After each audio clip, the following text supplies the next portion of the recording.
Can you hear that?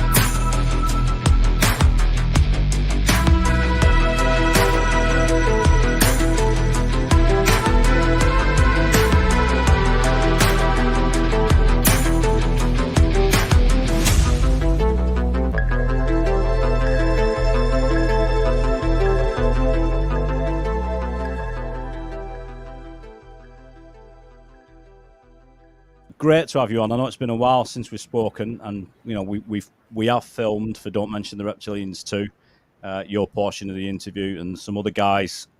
David Eckhart is one of those guys that's in that. Pierre Sabak is in that, and I'm hoping to really push on with that film as soon as I can. As soon as I'm going to this year, you know, I'm probably like everybody else. The whole COVID thing slowed everybody down and put the brakes on to a lot of projects, I think, for everybody. So it's great, really, to have you on here, and I'm hoping that we can get the reptilian subject out there. It's not as taboo as it was, is it? But it's great to be able to talk about it, because I've noticed now that and you've probably noticed, it's becoming a little bit fashionable these days, isn't it? What do you think? Yes, it's no longer considered the fringe because, despite whatever efforts have the gatekeepers will attempt in the UFO community, the subject of UFO reptilians rather has bounded beyond whatever artificial boundaries or strictures they've tried to create. So it's not just a UFO issue anymore or an alien issue. It's the reptilians. And we can thank David Icke for bringing it to mass consciousness. There were already a number of private investigators working quietly behind the scenes that have been working to get this information out for some time. But now with the advent of the internet and live streaming like we're doing now, the cat is truly out of the bag. They cannot put it back in. The genie is out. It can't be put back in. Yeah, and it must be quite justifying for you in a sense, James, that I suppose back in the day, I mean, you and the likes of Barbara Bartholomew, Carla Turner, who were your mentors and friends, when other ufologists, and actually some of the very well-known ufologists today, none of those guys would touch this. Can you explain what was going on at that time and why they wouldn't touch it, and what was the taboo about the subject? Why was there that huge? It was an absolute no-no, wasn't it? They didn't want to know about it, did they? There was some pressures, I feel, being exerted both from within and without the UFO community to marginalize the subject, to render it taboo, to reduce it to the level of absurdity. But like, again, try as they might, they couldn't do that, because if one delves into the alien abduction syndrome deeply enough, and really at times you don't have to go very deep, the presence of the reptilians in these investigations will make themselves felt. Some of the big name researchers, some of them have since passed away. These people were pace setters, if you will, big names in the alien abduction field, and they made a point of marginalizing any discussion about reptilians. I think it was Bud Hopkins. He used to say of the reptilians, "Oh, the lizard people. Go talk to Barbara Bartholomew about that." Yeah, he would say dismissively. David Jacobs said that David Jacobs, more than anyone, had put forth the erroneous notion, that there's only one kind of alien abduction. There's only one kind of alien that does the abductions, and there's only one kind of type of alien abduction, i.e. the well-known medical exams, et cetera, et cetera. And I was at a lecture once in Los Angeles where David Jacobs said, there's only grays, and if you see a being that looks, whether it looks 99% gray, 1% human, or 99% human and 1% gray, that's a gray hybrid. And that's nonsense, right? So there was efforts to suppress, marginalize the information, but thanks to the diligent research of people like Dr. Carla Turner and her mentor, my mentor, Barbara Bartley, and later myself, E.B. Lorgan, and a few others, we were able to keep working behind the scenes. There was a lot of activity, which I can get into later, that was going on in Southern California, in the desert Southwest, in the high desert of Southern California, where myself, E.B. Lorgan, Craig Bowers, and some of our research colleagues, we were spending a lot of time in the high desert of Southern California, where there was a lot of reptilian activity, a lot of associated military activity. So E.B. Lorgan and I, in particular, in Southern California, we became something of pariahs in the UFO field, because the New Age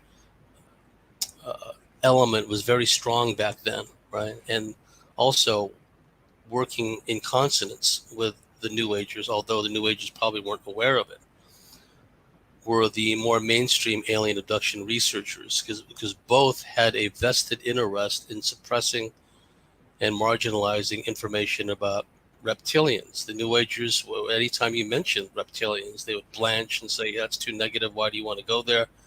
Whereas the more mainstream alien abduction researchers wanted to keep it grays, and hybrid variants of grays.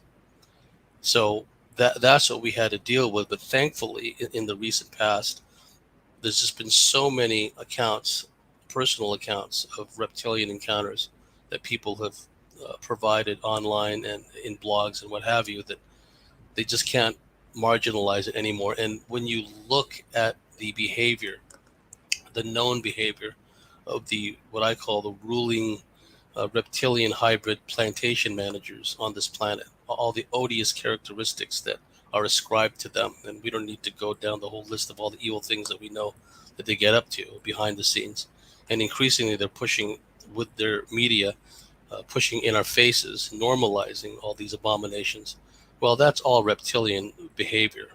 The reptilians had managed, I'm talking about the negative reptilians here, and the Draco, they managed to imbue their hybrid progeny with these onerous characteristics and behaviors.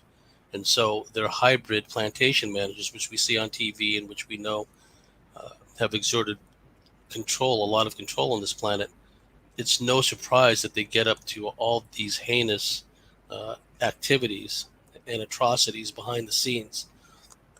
It's impossible to ignore anymore for anyone who takes the time to research these issues. So that's where the twain meets, where we're seeing where the New World Order, all their heinous behaviors, all their blatantly anti-human activities, how that's been exposed as being part and parcel of the reptilian overlordship.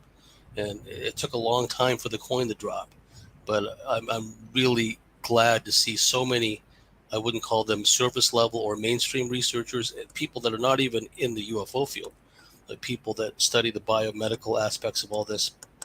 They're starting to notice that there is an anti-human aspect to this, because, and one quick point, and I'd like your thoughts, of course, Chris, is if you look at what's going on with the civilization today, everything this civilization seems to be doing to itself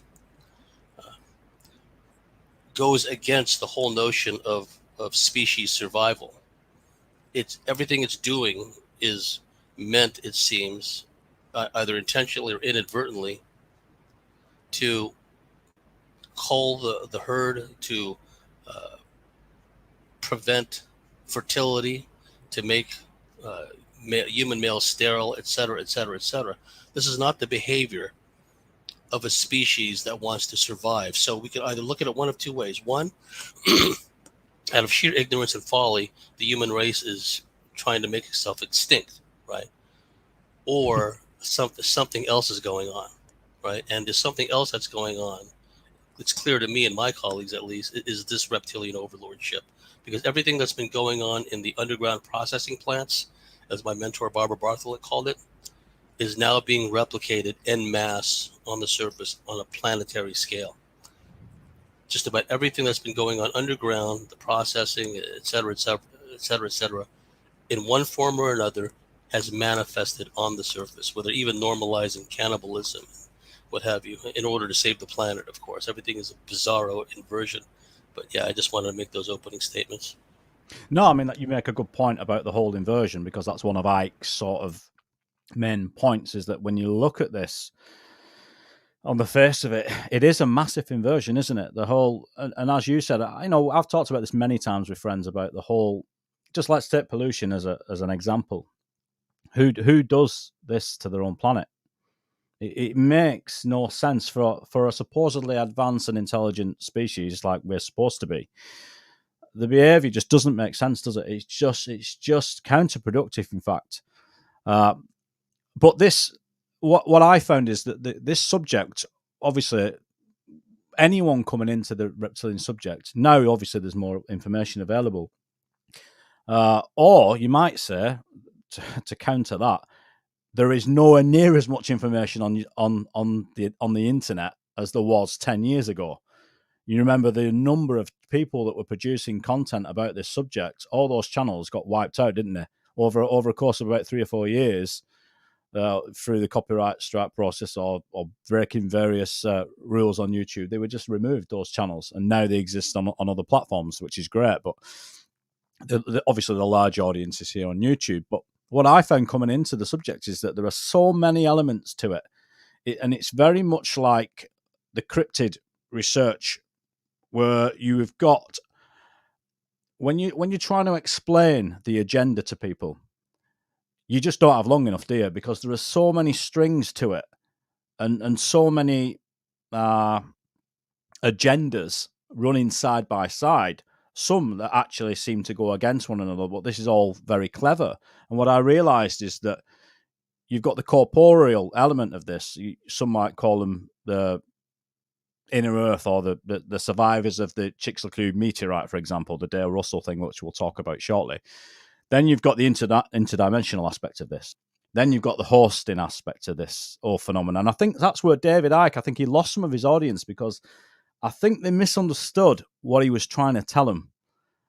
So could you go over the various types of reptilians, from sort of like the inner Earth ones, getting into the interdimensional aspects, and then bringing in sort of like the bloodline connection?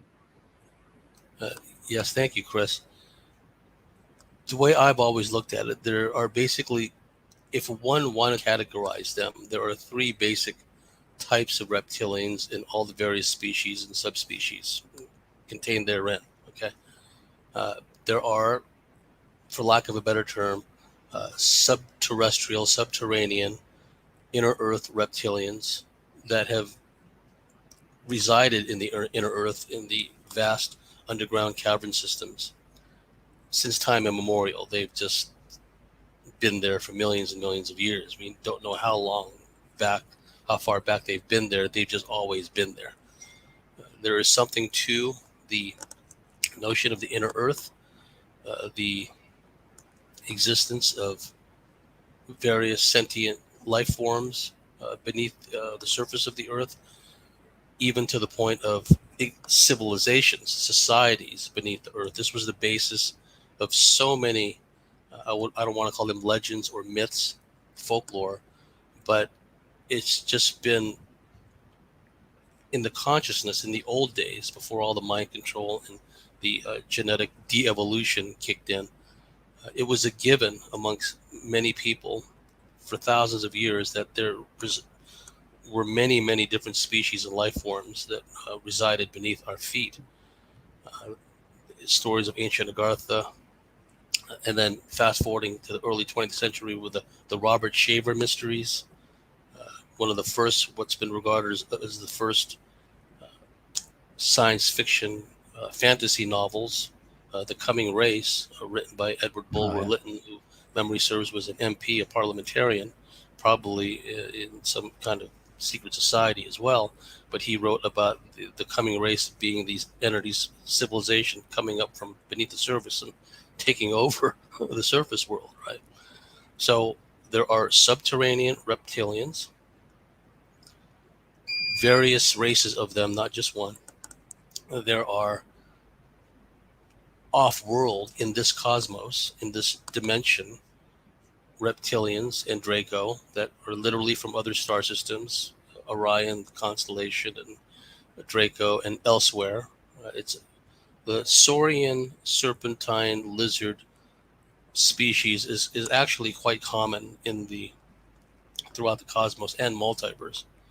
So you have the subterraneans, you have the off-world reptilians, and then you have reptilians that reside just out of phase of our dimension, what David Icke calls the lower fourth dimension. But they are not mutually exclusive, these three types of reptilians. Oftentimes, one species could be described as having all three properties. Yeah. Reptilians from a different star system had come and set up bases thousands or millions of years ago underground, under the sea. They've been here as long or longer than we have, so they might as well be considered earthlings at this point. And some of the latter that have come from other star systems, and if you want to call it colonize, that's fine, colonize the surface for a while and also the subsurface of the planet. Some of them have, for lack of a better term, an interdimensional capability. One of the aspects of at least some types of reptilians is they have this ability of altering their physical density. They have the ability of making themselves from our 3D rapidly turning into 4D perspective, this will-o'-the-wisp character, where they can be able to observe us, but for most people, they would be beyond the visual spectrum. However, for those who have the etheric third eye vision, they can see, quote unquote, these entities, either see them in shopping malls. Most people will be oblivious to their presence, or see them, these interdimensional reptilians, taking up certain people, especially big shots that we see on the media, TV, and it's behind the scenes, taking them up as literal host. Because we'll get more into it later, but these ruling elite reptilian hybrid plantation manager families, they are genetically predisposed, indeed spiritually predisposed, to being taken up as host. Indeed, in many of these families, these bloodline families, they intend to be taken up as host. They are frequently ritually abused and traumatized from an early age, fragmenting their minds, opening them up, chakra system opened up through repeated trauma, what have you. That's how their society operates, right? That's what they do to their offspring. And then once that child / adolescent / young adult is in the right state, vibrationally, psychologically, emotionally, physically, then an entity will just comfortably, or entities will comfortably take that person up as a host and be driving the ship at that point, right? So it's not mutually exclusive. A reptilian can come from outer space, can have set up bases deep beneath the surface of the earth, and have this multi-dimensional capability of deliberately altering its density and frequency to allow it to comfortably inhabit, oftentimes without the host even being aware of this. Yeah. There are countless hosts out there that are skeptics about UFOs, would scoff at the notion of reptilians, but they themselves, ironically, have been taken up as hosts by these beings, and you'll find them everywhere, literally everywhere. They're the narcissistic, psychologically abusive boss. They're the bullying coworker. They're the annoying landlord who wants to keep, spraying Roundup all over your front yard, right? That's them. They're all over the place. Okay. Well, here's a question relative to that, Jebs. Why would a reptilian latch onto someone as a spirit attachment? What would be in it for them to attach themselves to a regular person? That's a good question. It is, yeah. Thanks, Bridget. Thank you, Bridget. Robert Monroe talked about Lush, in his classic first 3 books about astral projection, how in the inner planes, in the astral planes, all beings, for the most part, are either harvesters of emotional energy, or they're emitters of emotional energy. Yeah. We are emitters. We radiate certain frequencies, and it behooves the controlling factor of this planet to keep us in a low frequency bandwidth. This is why we get hammered with the toxic food and the fluoridated water and all the rest, and the permachemtrail haze above us, all of that, right? And as well as, and we can never underestimate the baneful effects this has, but the constant psychological abuse meted out by the media. Okay, so what it's done is that for a large proportion of the surface population, it's turned them into whipped curs, right? So these whipped curs, in our example, because they're in a constant fear, lower frequency bandwidth vibe, they're constantly exuding this fear vibe. What it does is these energies, what Barbara Bartley called emotional energetic harvesting.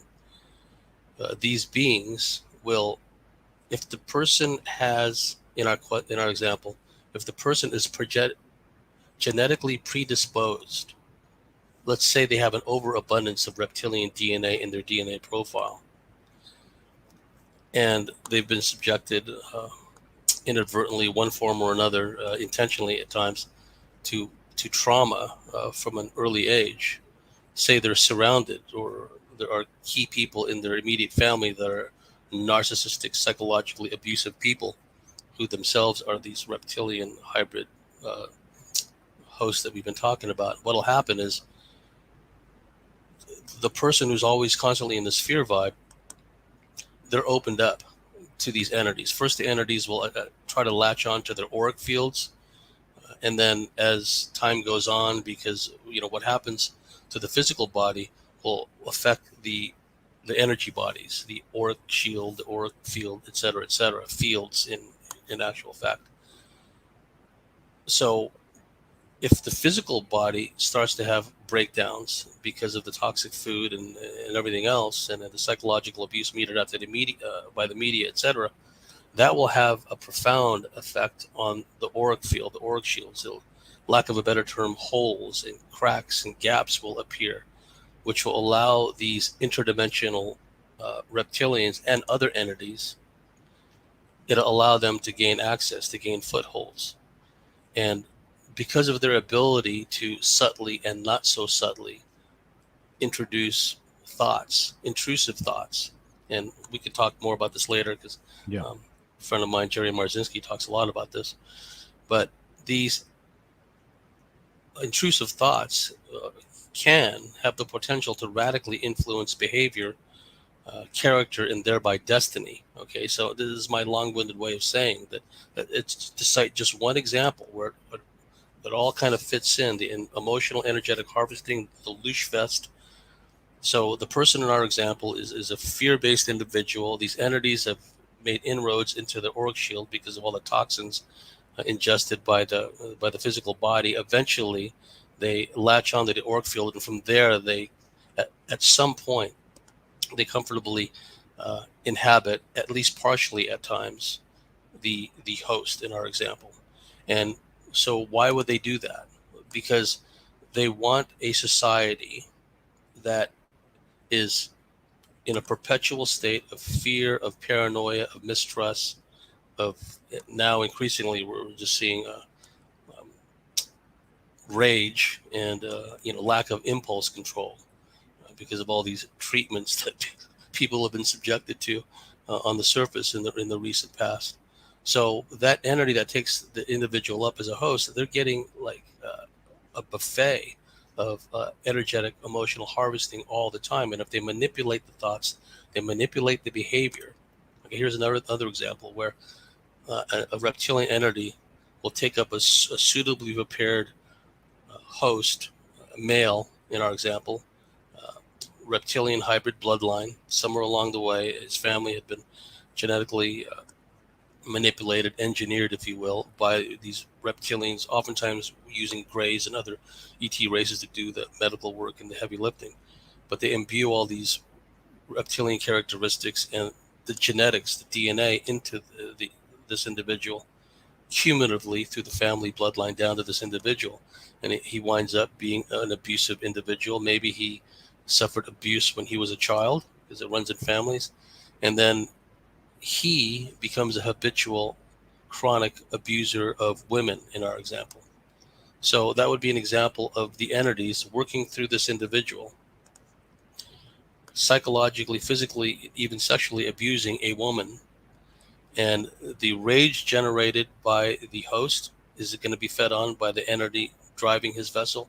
And then the fear, the trepidation, the anxiety emitted by the woman that's being abused, in our example, is going to be fed and ingested, if you will, by the hosting entity. And eventually the entities will start to work through the mind of the abused woman, really amplify her fear, her paranoia, and make it so she's incapable of decision making, rather than simply getting up and leaving that abusive situation. All these obsessive compulsive thought forms start repeating like an echo chamber. I can't leave. He won't let me. It'll be worse if I leave. And we can multiply this out throughout society, how often that kind of thing is going on. So we're talking about a huge loosh fest. It was like this before, what's happened in the last 2 years. So, the bottom line is that's just one example. We're not even talking about global conspiracies. We're just talking about the family unit. We're just talking about domestic violence. And then you add on to that the drug use, where certain drugs radically open people up to entity possession, spirit possession, hosting, crystal meth, classic example of that, and its derivatives like crank, so-called, in many parts of America. Certain pharmaceuticals will also open people up to this kind of. I've known people who told me that after they started taking a certain pharmaceutical, they began seeing reptilians and other entities, like their third eye had been somehow activated or whatnot. So these entities all around us. And if our firewalls, to use a computer term, are as they should be, strong, energetic, auric shields, we don't really have a problem with them. Because if we're in control of our own mind and we stay embodied, and this is one of the traps of the New Age, they want everyone to vibrate at a higher vibration and ascend. And what that results in is people get disembodied. They get into their headspace, which is a happy hunting ground for these entities. Because when one is in their headspace and disembodied, it allows these entities to start pumping in all these intrusive thoughts. And getting back to the hostility that a lot of the New Agers meted out to people like Evie and I, Evie Lorgan and I back in the day, completely at variance with the love and light message, I should add, with a lot of these New Agers. When one would mention reptilians in their presence back in the old days, they would just shut down on the one hand or just get outright hostile on the other. The claws would come out. So this avoidance of anything negative, this avoidance of the shadow, manifested in large numbers by these New Agers, that in itself is a sign of entity, a malign entity influence. Look how many New Agers ran out and got these treatments. Who were the fear-based ones then, huh? It wasn't these reptilian researchers. It's all these New Age la-di-das who want to keep everything at a love and light level. They were some of the first people to run out and get themselves treated. So they were the fear-based ones all along. But I digress. No, you're right. I think you're right about the infiltration. It's a way of infiltrating the movement, I suppose, and that's been going on since day one, I suppose. Thanks, Space Cadet Lot. We've got a question here, James. So, who is James's most shocking, more surprising interview he has had so far? So, I'm assuming, Space Cadet Lot, that you're talking about maybe someone James has helped with in a case. Is that right? If you just type yes in the chat, then I'll know.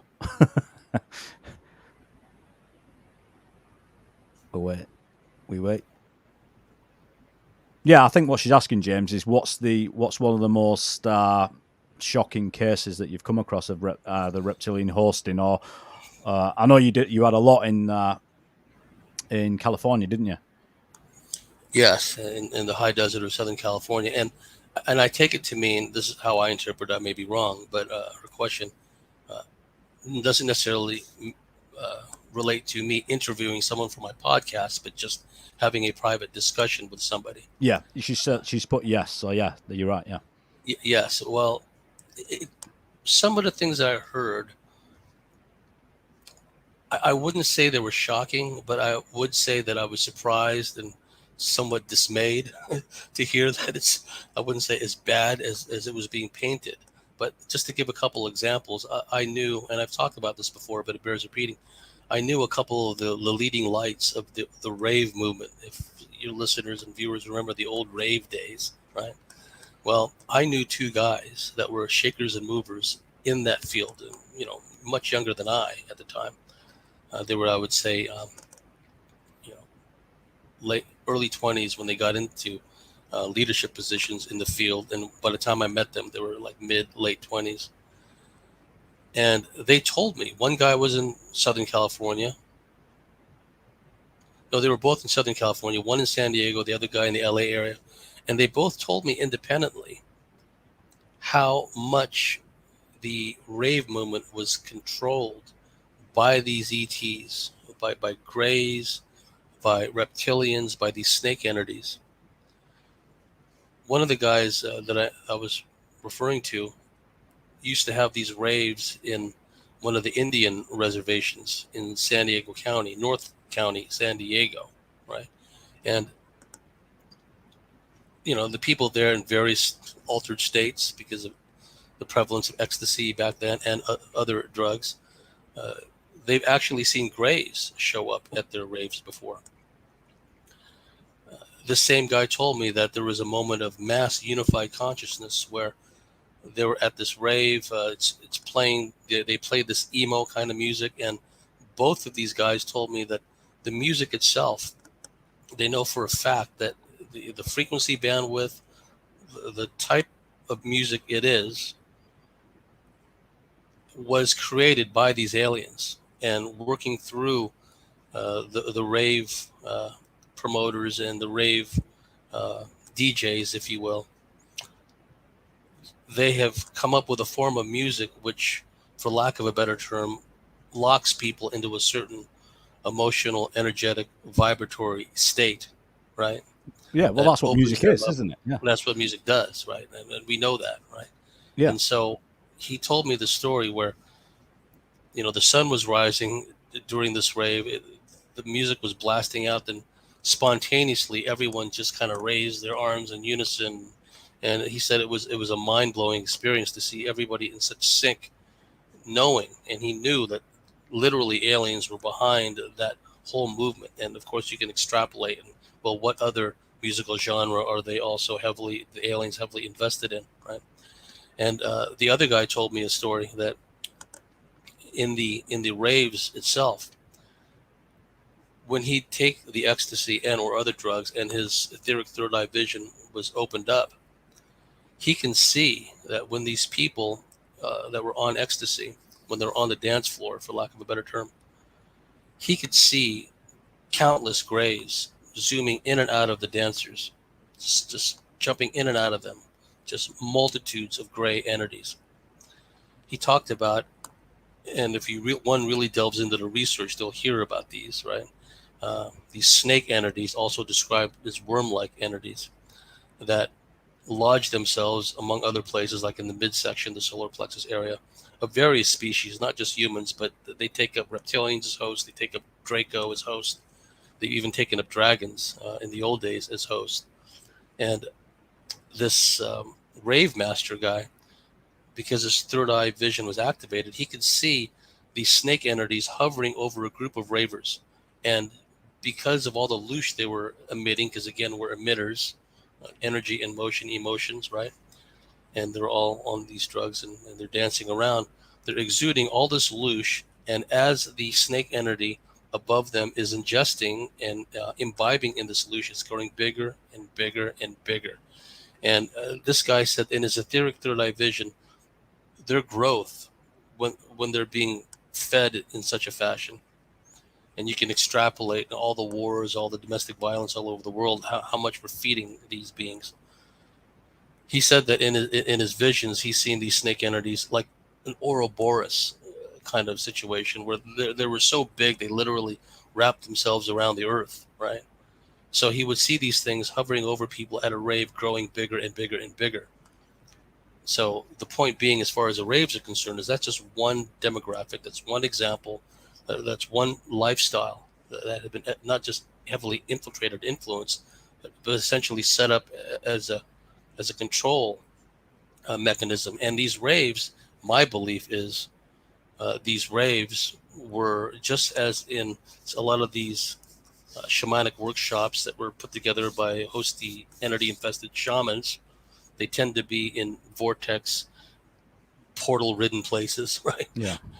I feel that a lot of these raves, if those rave places weren't vortex areas anyway, after enough of these raves, they would have become one, right?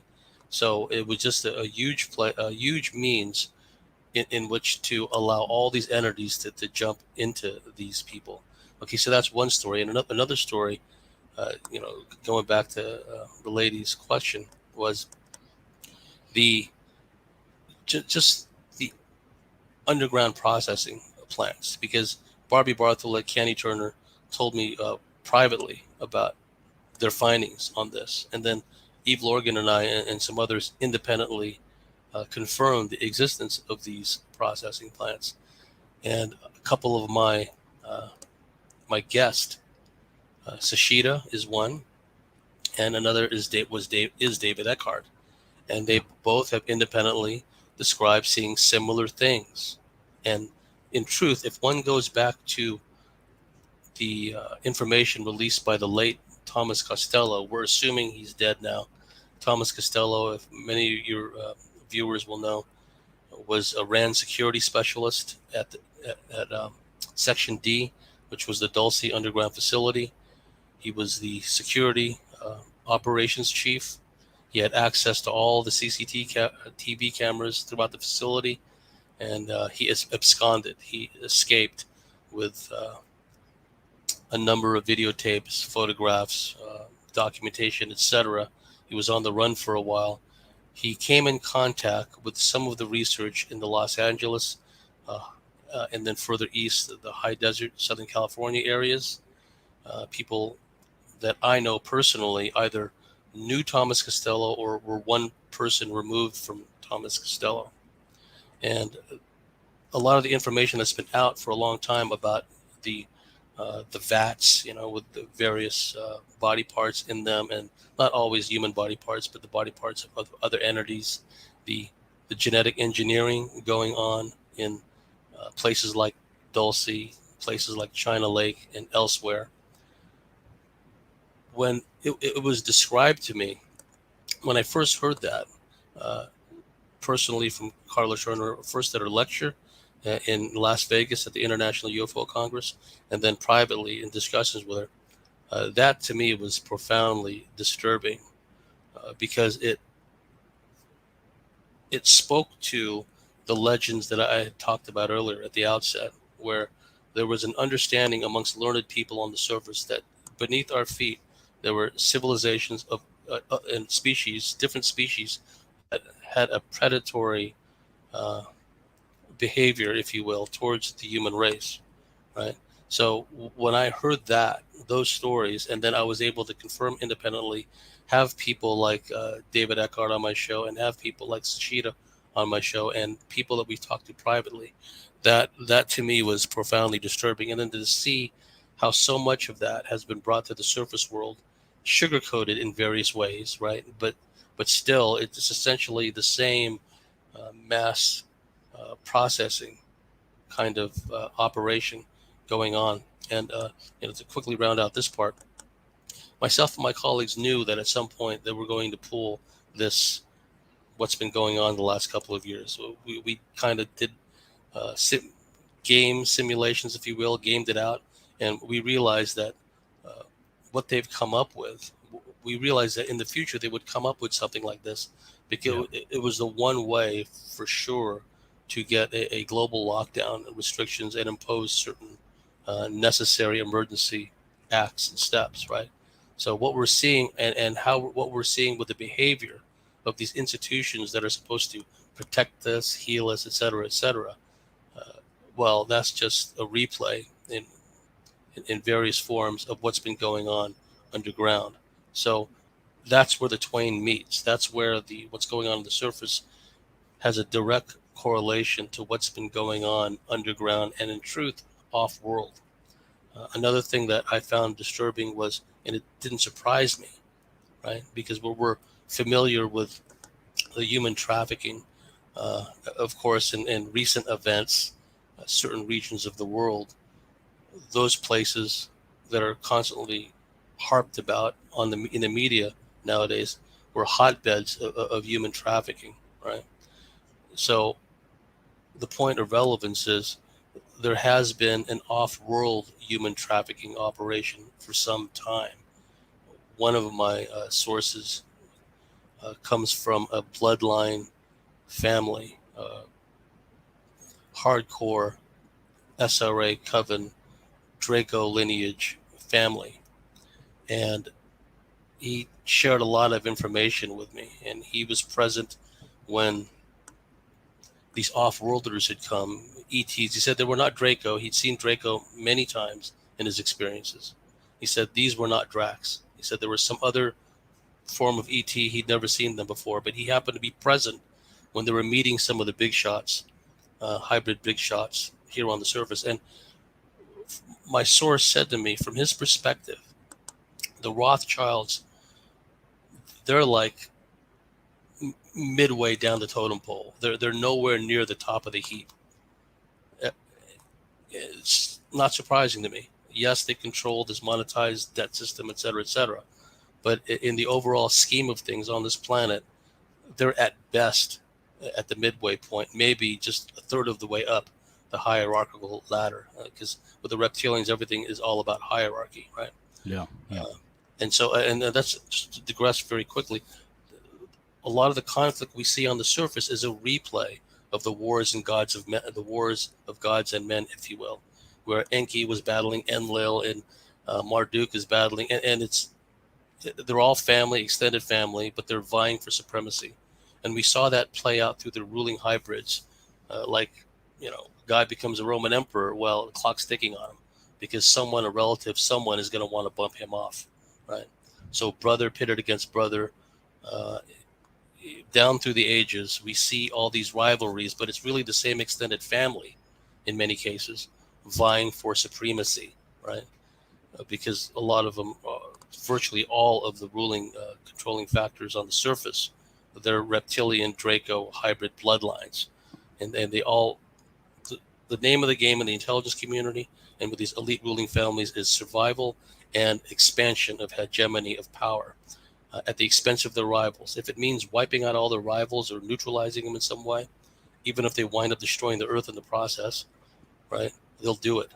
So anyway, getting back to the whole thing with Dulce, China Lake, and my source who was in these very high-level bloodline families, he described off-worlders coming, making negotiations with these Draco hybrid bloodline plantation managers to facilitate the further removal of humans off world. So it's not just human trafficking on the surface. There is human trafficking off world, very much like if you watch the old Stargate SG-1 series and the Stargate movie, it was a similar theme where these ETs would show up. They got these reptilians taking them up literally as hosts. And they come and then they just abscond. They take away all these humans through a Stargate as to work as slaves on some other distant world. Okay, so that is happening too. It's not just what's going on this planet. Humans are being exported off world for any number of purposes: genetic hybridization, slavery, consumption. The sky's the limit. Yeah, James, going back to the question about what these entities get out of this, the way Alice Taylor described it to me is in a really simple way. He just said, look, just think of it like food. It's just food. When we consume calories, it's energy. That's it. It's just an energy. We survive. It's a life, it's life to us. And he just described it like that. There's some of these negative entities just use the energy as food. I mean, that's only one small aspect of it, but I thought that was a really succinct way of him just sort of explaining it to people that can't. I mean, because there is a lot to this. I think the reptilian, we'll call it the agenda. I think some people it loses some people because there are so many strings and elements to it. There's so many angles that they're coming from, and this is what. And look, I've said this before about the agenda and the machine. Every cog turns in time. It's super efficient. They know exactly what they're doing. They've got people in all the right places, and that's why it's so effective.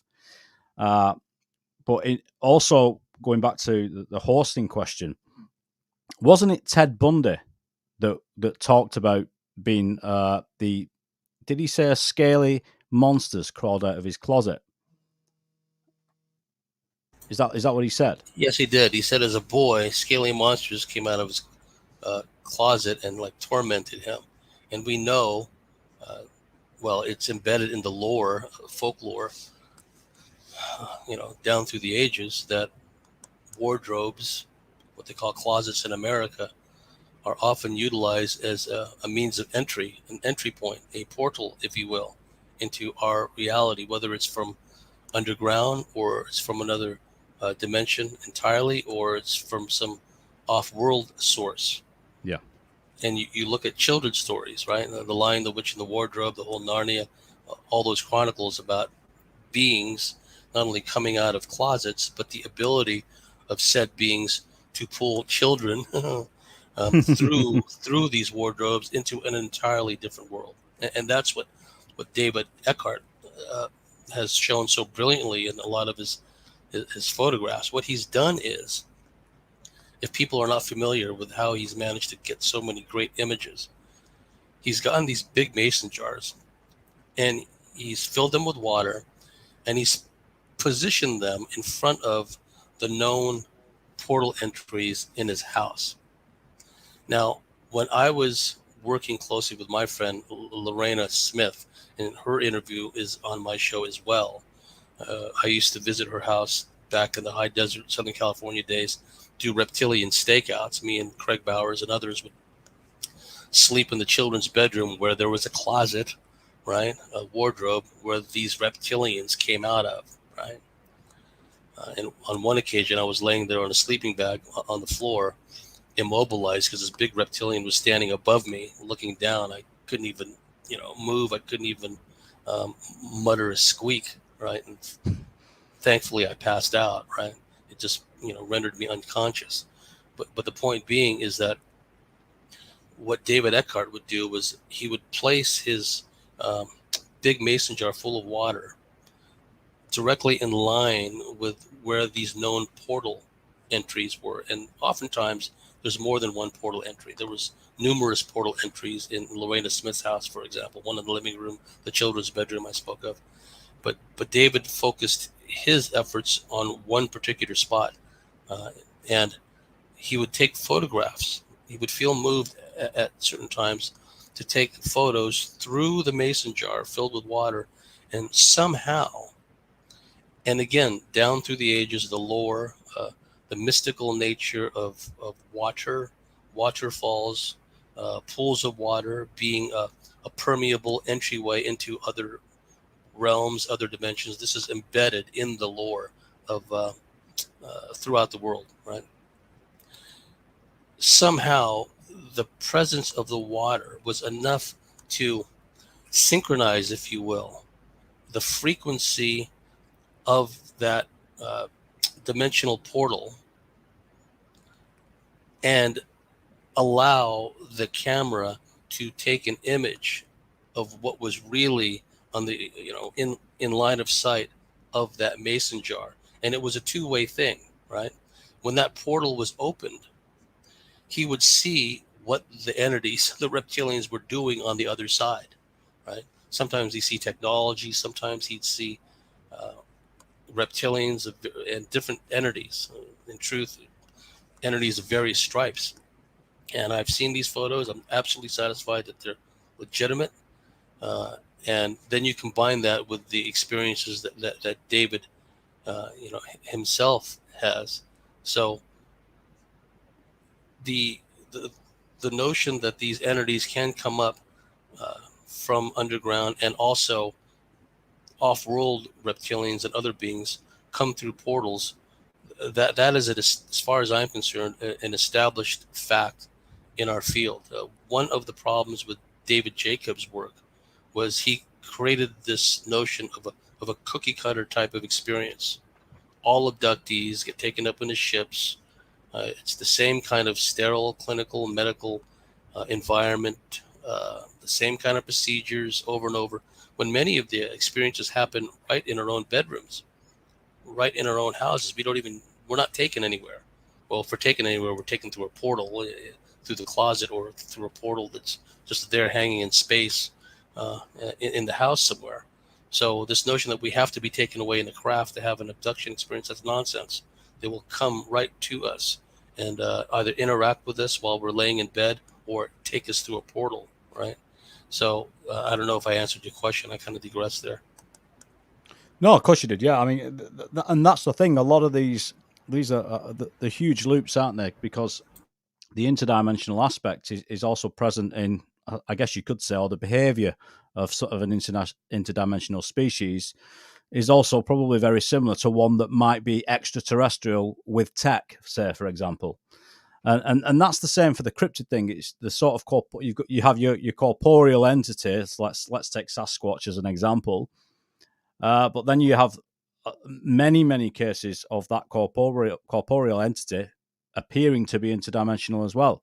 And these ETs, not just the reptilians, but I suppose the reptilians it's become synonymous with the reptilians. This interdimensional phasing in and out of reality sort of thing that they do. But when you were looking into this, at what point did you? I mean, I know you spoke to Native Americans about the law, etc. But were you looking back into the ancient past and finding evidence of the serpent race? Is that where it led you? Yes, that happened, as well as the efforts of certain well-known researchers, including one who was a well-known UFO debunker and skeptic, Carl Sagan. Right, he wrote a book called Dragons of Eden, and the subtitle was Speculations on the Origins of Human Consciousness, or something of that nature. Right, Dragons of Eden. Right, so the guy was a noted UFO skeptic. He was an astronomer from Cornell or somewhere, but at the same time, he comes out with a book that implies that the origins of human consciousness, the evolution of human consciousness, is somehow tied in with the R complex of the brain, right? The reptilian complex of the brain. Go figure, right? And then we have the work of Dr. Dale Russell. You and I talked about this prior to coming on. If memory serves, he was a NASA consultant. He was an expert in reptiles, basically, and biology. And he postulated, he chose a particular dinosaur species, sentient, bipedal, upright, very large brain to body mass ratio, stereoscopic vision, etc., etc. Yeah. And he postulated what would happen if this being, Stenosicosaurus, I think it's also referred to as Troodon, what would have happened had this being survived the cataclysm which wiped out all the other dinosaurs, right?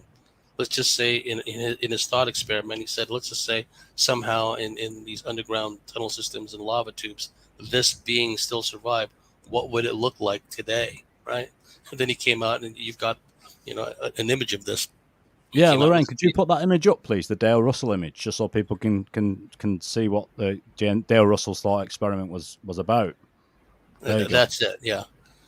You see the Stenosicosaurus / Troodon on the left, Dale Russell in the middle, and then the entity, which he suggested this was how it would likely look like, right? It looks quite similar to what many people have described today, these Absolutely. reptilian beings. So you have Carl Sagan, Dragons of Eden, with his book. You have Dr. Dale Russell, and Dale Russell underwent a lot of harassment as a result of this. He really had no dog in the fight. He had no vested interest in really, pushing this meme. It was a thought experiment that he said this is what might have happened, and because it touched on such a sensitive issue, he got censored for it. So he was I wouldn't say an early example. It had been going on all along, post 1940s about the UFO cover-up. But professionally, academically, he went through a lot of grief for coming out with that information.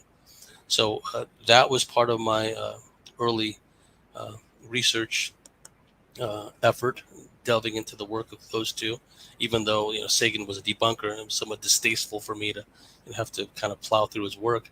But then I started getting into, because some of the inner Earth researchers at the time, people like, he went by various names, Jason Bishop III, also known as, I think his real name was Tal Levesque, and I was in comms with him for a while. We had some philosophical disagreements. I mean, I would say that Tal and others, like his protege, a guy I knew very well, John Rhodes, I would say that they were more in the pro-reptilian camp. They described themselves as inner Earth researchers and cryptozoologists, because once again, before reptilian research became accepted in the UFO abduction field, cryptozoologists were investigating stories and claims about reptilian saurian type beings, right? That's right. Yeah. Yeah, like in South Carolina, other places, people were investigating these swamp creatures and what have you that looked pretty much reptilian.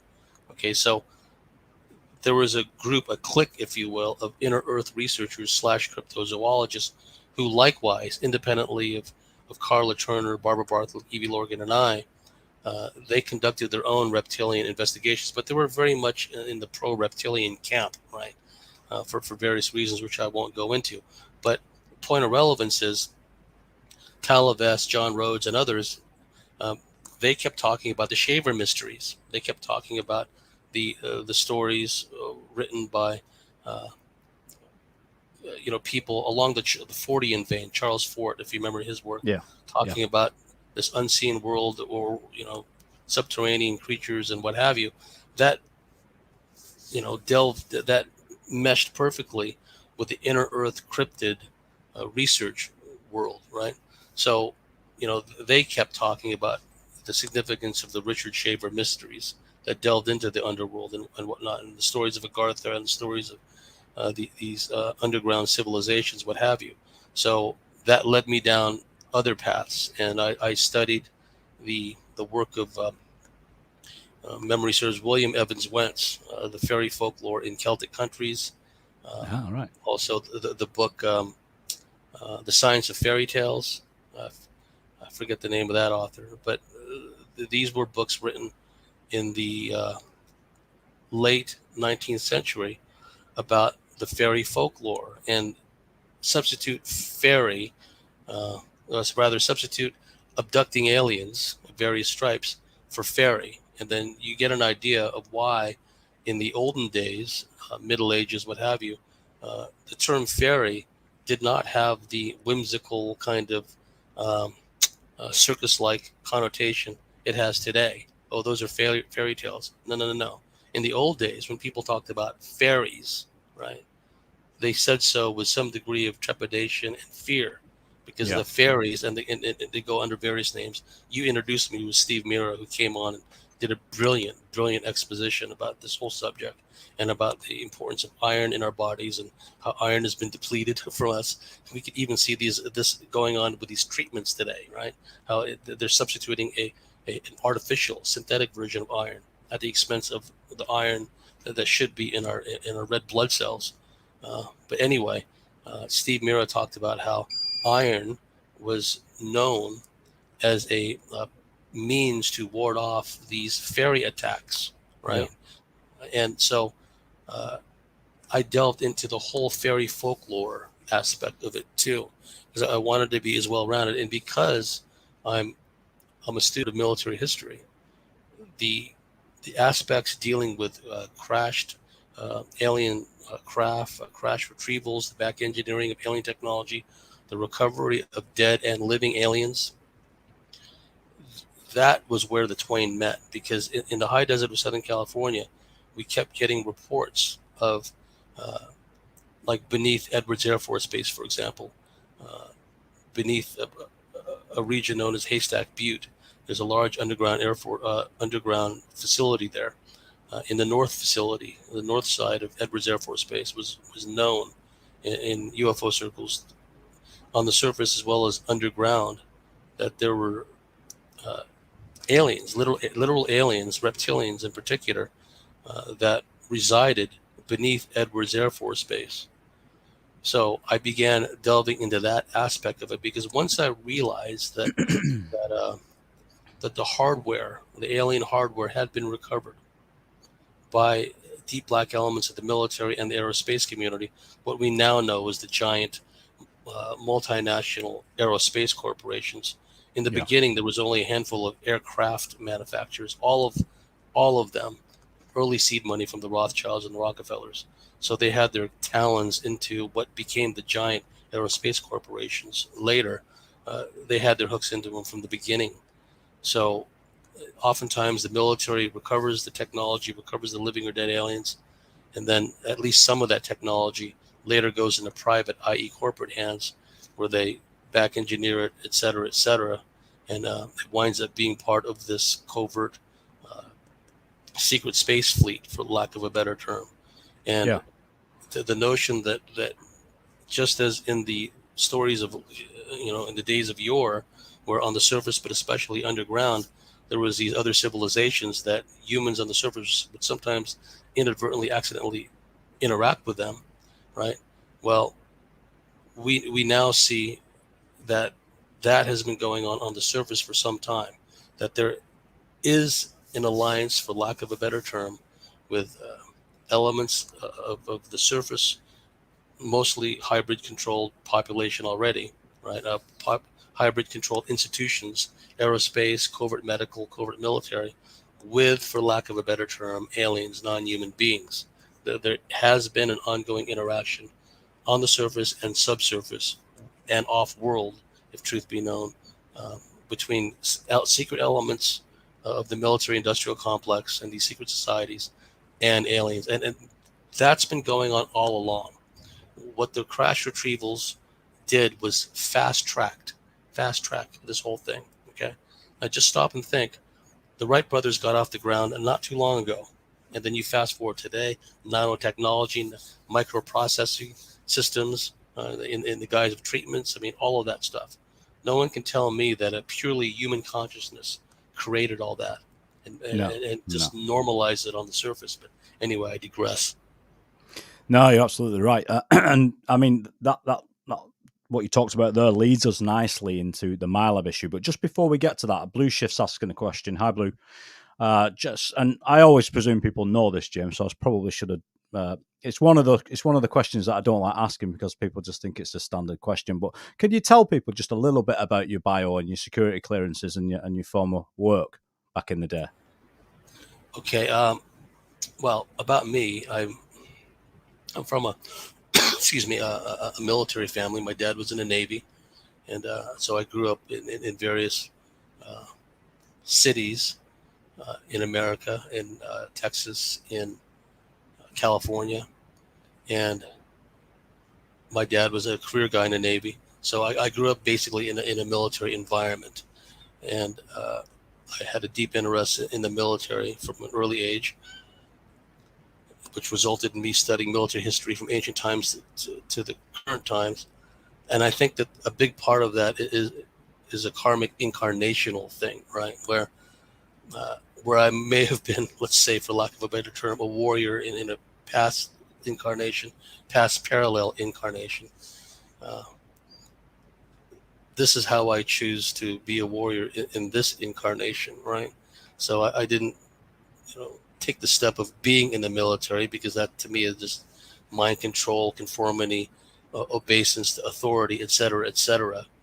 People look at all these Navy SEALs. Ooh, they're on our side because they refuse to take the stabs. Oh yeah. Well, if they got exemptions, you know what a lot of those Navy SEALs would be doing? Let's fight the Russians. Let's fight the Russians, right? So when people say, "Oh no, they're on our side, they're with us," no, they're not. That's an assumption.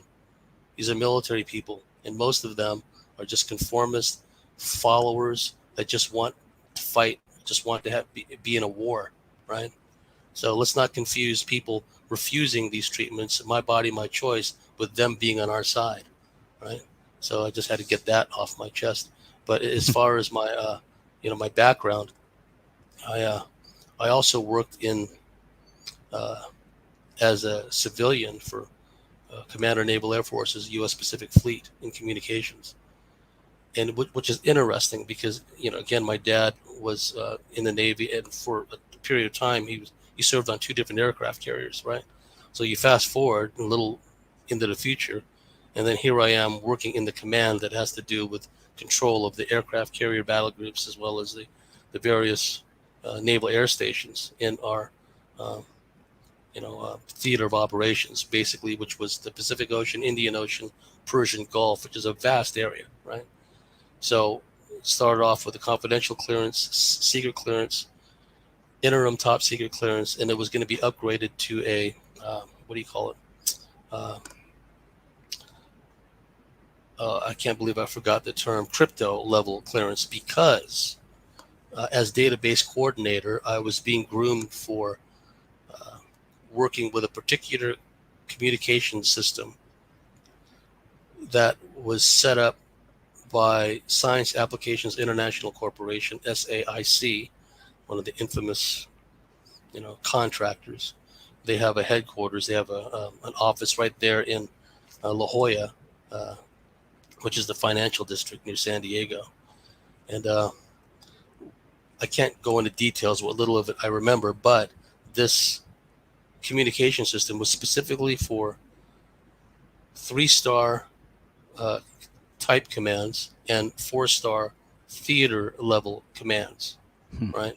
So it would have been a very high level communications setup, where the way it was described to me, I was talking to a Navy corpsman about this, and who was familiar with the setup. He said, well, my activity has to do with naval corpsman stuff, medical stuff. So in our example, he said, if we're going to deploy some troops to the Middle East, the Persian Gulf, then I need to be able to go through channels securely and promptly to obtain all the information about the local flora and fauna, scorpion anti-venom, et cetera, et cetera. It's the system is set up to be unique to the particular activity of the people involved. In this example, a Navy corpsman. For me, I would have been, and it didn't happen because I resigned, but I would have been managing the information, the message traffic between the 3-star type commands around the world, interlinking with the Air Force, the Army as well, not just naval activities, and also the 4-star theater commands, what used to be known as the Pacific Command, what I think is still called PACOM, Pacific Command in Hawaii, European Command, et cetera, et cetera. So my work as a database coordinator in communications was leading up to that, but I had become so disenchanted by that point, and the pay was crap, by the way, right? Because part of the social engineering going on in San Diego was because this happens with a lot of border towns, whether it's San Diego, so actually San Ysidro is the lowest suburb, and then beneath that is Tijuana, right? And then you have in Arizona and Texas, in places where there are border regions. I've noticed, and especially in San Diego, there was so much social engineering going on, where they wanted to really reduce the standard of living in San Diego because it was so close to Mexico, as to make the the two virtually indistinguishable, low standard of living in both countries, right? and they were really doing that in San Diego, and it manifested itself even in civil service, because my counterparts, and I don't want to go too much into this aspect of my bio, but it explains in part why I quit, right? My counterparts in other commands were many grades higher than I was, and they were getting paid more, right? So we had the same duties, same responsibilities, same clearances, but they're getting paid more. And secondly, and maybe not even secondly, but another big reason was, having access to such information and knowing what I do and doing the private research that I did. I could not in good conscience anymore serve such a master, where Yeah. they're doing all this stuff all over the world, and stuff that don't even have access to, but I can only imagine. I could no longer be a part of that. And so when I resigned, I found myself in somewhat dire financial straits. You know what I mean? I had to sign up with various temp agencies, pick up jobs. Sometimes only lasted a day or half a day or 3 days, but just to keep the ball rolling, right? So I got out of that. Eventually, I found my way into the telecom field because of my background in telecommunications with the Navy, and then from there to the insurance industry, and I found myself in interesting places too, like in Arizona. I found myself in non-clinical medical admin, right? So one of the jobs was in medical education. So where I saw firsthand how these residents were trained, how they, at an early stage of their careers, they already had this God complex, and we already see the painful results of that, right? With this godlike complex where they have the power of literally life or death over people, right? So I saw that whole process before me with all these ego-driven, entity-infested residents. These guys aren't even doctors yet, but they already had a God complex. And also, for a time I worked in a neurology clinic, one of the world's most renowned neurology clinics in Arizona, and I saw firsthand a lot of things. So almost like from an oversoul perspective, and this happens to all of us, yourself, Chris, and your viewers as well.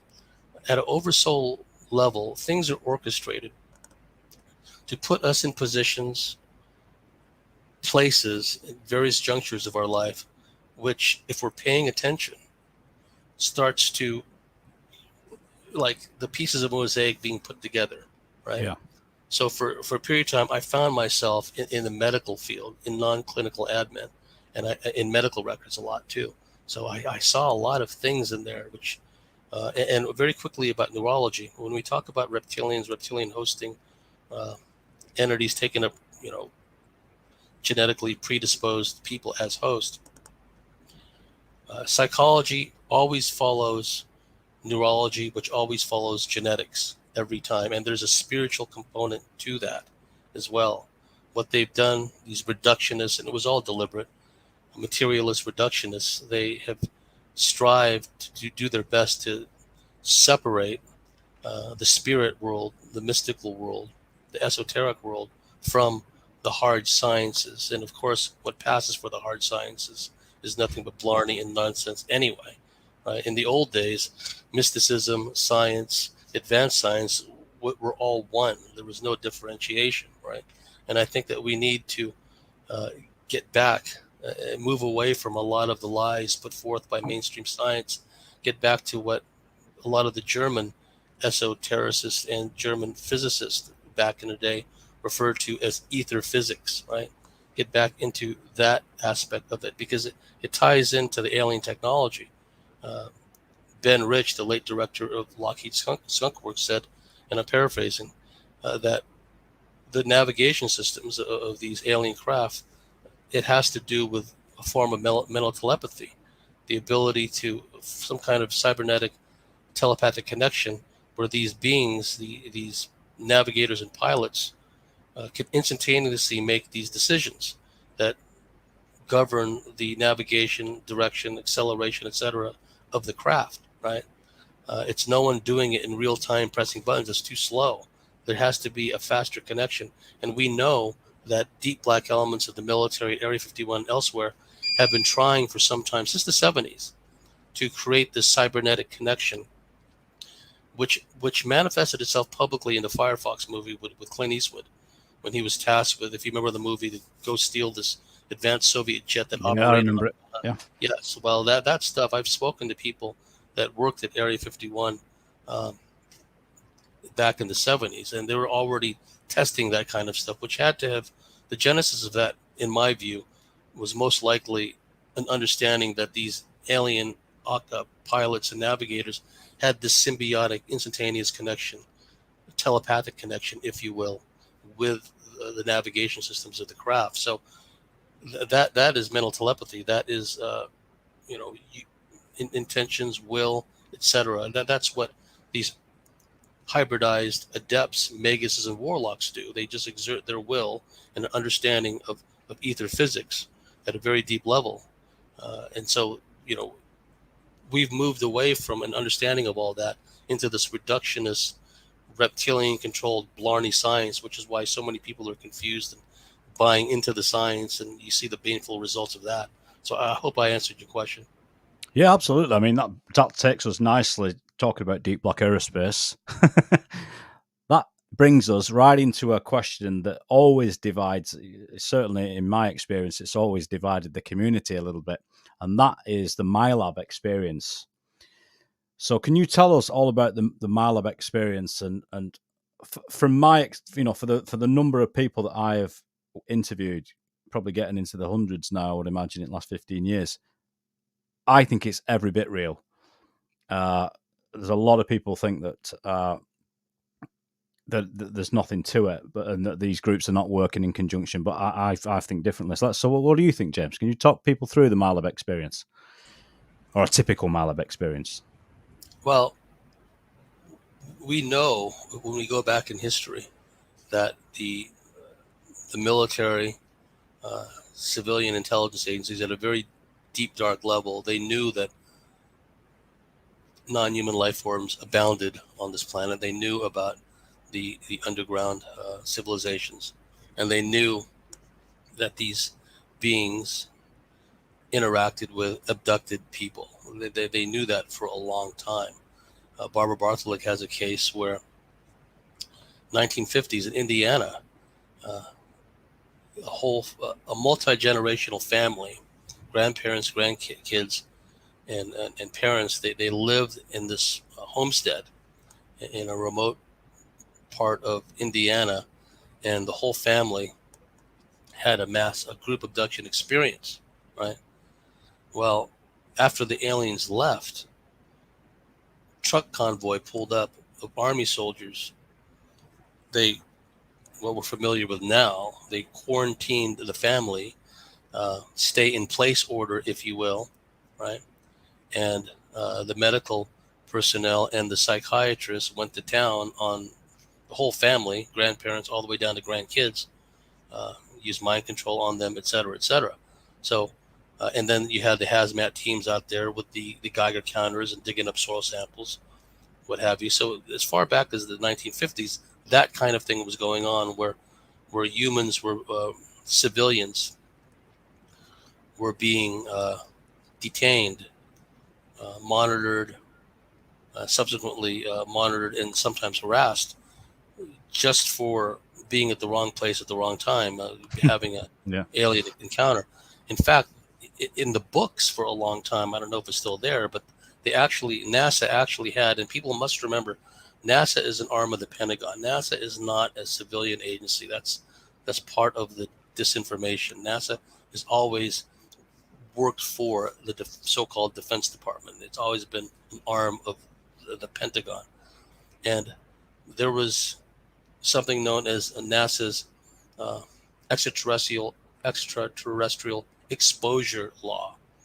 Okay, and the wording of it was so nebulous it could be uh, taken to infer any number of things. But basically, if one were exposed to something of an extraterrestrial nature, in the example they cited like a rock brought back from the moon or something along those lines, right? But really, it's much deeper than that. If someone is inadvertently exposed to something of an extraterrestrial nature, the government has the right to detain, quarantine that person, right? So fast forward to when we began having a lot of these Mylab reports. And my definition of a Mylab is someone who's first and foremost an authentic alien abductee, that you can go back in their family tree, previous generations, you will find their parents, their brothers, their aunts, their uncles, their grandparents have had ET experiences, mystical experiences, or one form or another. Because these non-human life forms / civilizations, they have a vested interest in certain family bloodlines.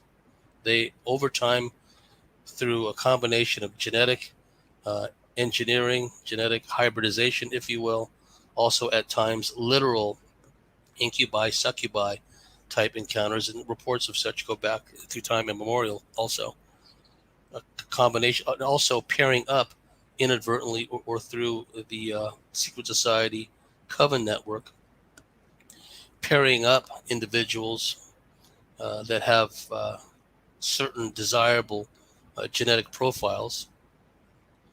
And so not only were the aliens and the subterrestrial beings doing this all along, but because the ruling hybrid elite, Sub Rosa, had been there all along, right?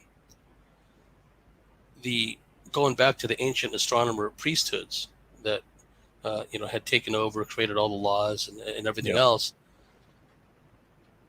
What you have is this group of people on the inside. Some of them are literally adepts, literally black magicians in these high-level military groups and intelligence groups.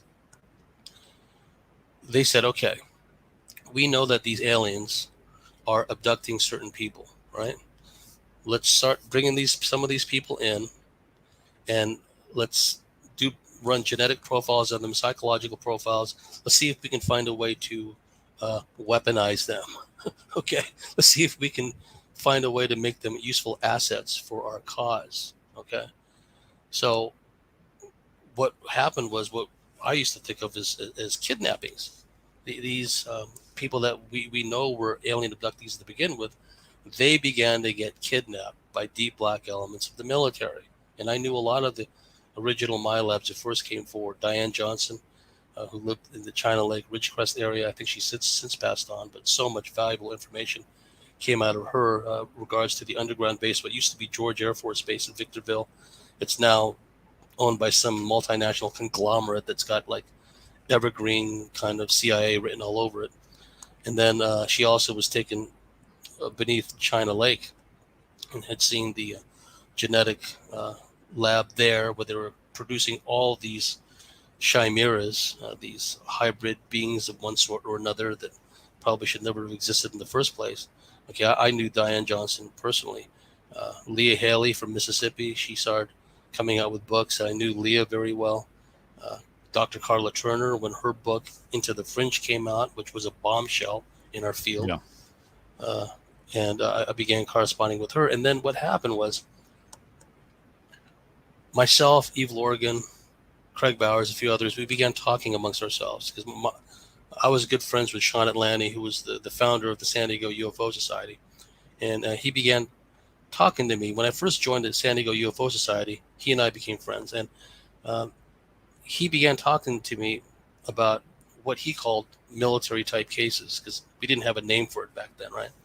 So we began, he told me about them, and I started doing my own investigations and independently came up, found people in the Southern California high desert area that had these kinds of experiences, one of which became a very good friend of mine, Lorena Smith, who's been on my show. She lived in Apple Valley for many years, which is next to Victorville. And a curious thing began happening because I had gotten to know Lorena through the late Joyce Spivey, like so many of the hardcore researchers of the old days. Joyce Spivey was good friends with Barbara Bartholick. Joyce Spivey later came down with, brain cancer, and then her husband, who was a longtime judge, retired judge, he passed away too. But they used to have these abductee support group meetings, and lack of a better term, although Joyce wouldn't have called it this, they had these Mylab support group meetings, because so many people in the high desert there, Victorville, Barstow, Apple Valley, China Lake, they have these kind of experiences, or so many of them do. So I began talking to Joyce, interacting with her, and then Evie Lorgan and I began driving up and attending her groups, right, where we met Lorena Smith and became good friends with her. And Lorena told me, she shared it in group, but then she told me privately, yes, we have this issue at our house in Apple Valley where these reptilians are coming out of the closet in the children's bedroom. They're coming out of portals in the living room. And I've been going to, talk to Joyce for help in this, right? So what I did, and what Evie Lorgan and what Craig Bowers started doing, was we started going to Lorena's house. And like I said before, we started doing these reptilian stakeouts. Well, it wasn't just reptilians that Lorena was having issues with. What began happening soon after the reptilians started making an appearance in her life was the military started showing up in her life. Okay. On one occasion, she had this big Rottweiler back then. Osa, I think the dog's name was. And when her husband went to work, the military showed up at the door. And we've heard this a lot of times in our field. They had in possession this black box, right? They had this black box, and it was some kind of frequency generator, frequency modulator, or something. And by activating it, tuning it a certain way, it rendered her big Rottweiler and her other dogs and her cats kind of null and void. It kind of like put them to sleep, right? So they didn't have to deal with the dog, they didn't have to shoot it or whatever. So they just came in, abducted Lorena, and took her away. Pam Hamilton, I don't even know if Pam Hamilton is on this side of the veil anymore. She was the wife of Bill Hamilton. I knew them both very well. Bill had developed a number of sources in the underground bases in the Antelope Valley, where a lot of the aerospace corporations, the Lockheed's Hellendale plant, Rockwell was there, and a number of other aerospace giants. They had underground bases there where they were back engineering this technology, and in some of those underground bases, aliens were present, right? So Pam Hamilton told a similar story where her house that was in almost at the base of Tehachapi Mountain, where within Tehachapi Mountain, it was the Northrop facility. It was a large underground base, which locals refer to as the Ant Hill, because they knew that there was a large underground facility there, and people would occasionally see large craft, different shaped craft, saucer shaped craft, boomerang shaped craft, land or go quite close to the summit of this mountain. Right. I hope you can still hear me because I froze. And could you hear me, Chris? Yeah, I can hear. Yep. Okay. Hopefully it'll catch up shortly. Yeah. Well, the point of relevance is similar thing happened to Pam, where she had a blackout at her house. A military guy, well, actually, he was dressed in a black SWAT suit with a black ball cap. He showed up at her door with a black box, and the guy mentioned something inane like, "Oh, the power is out, in your house." Well, I wonder why.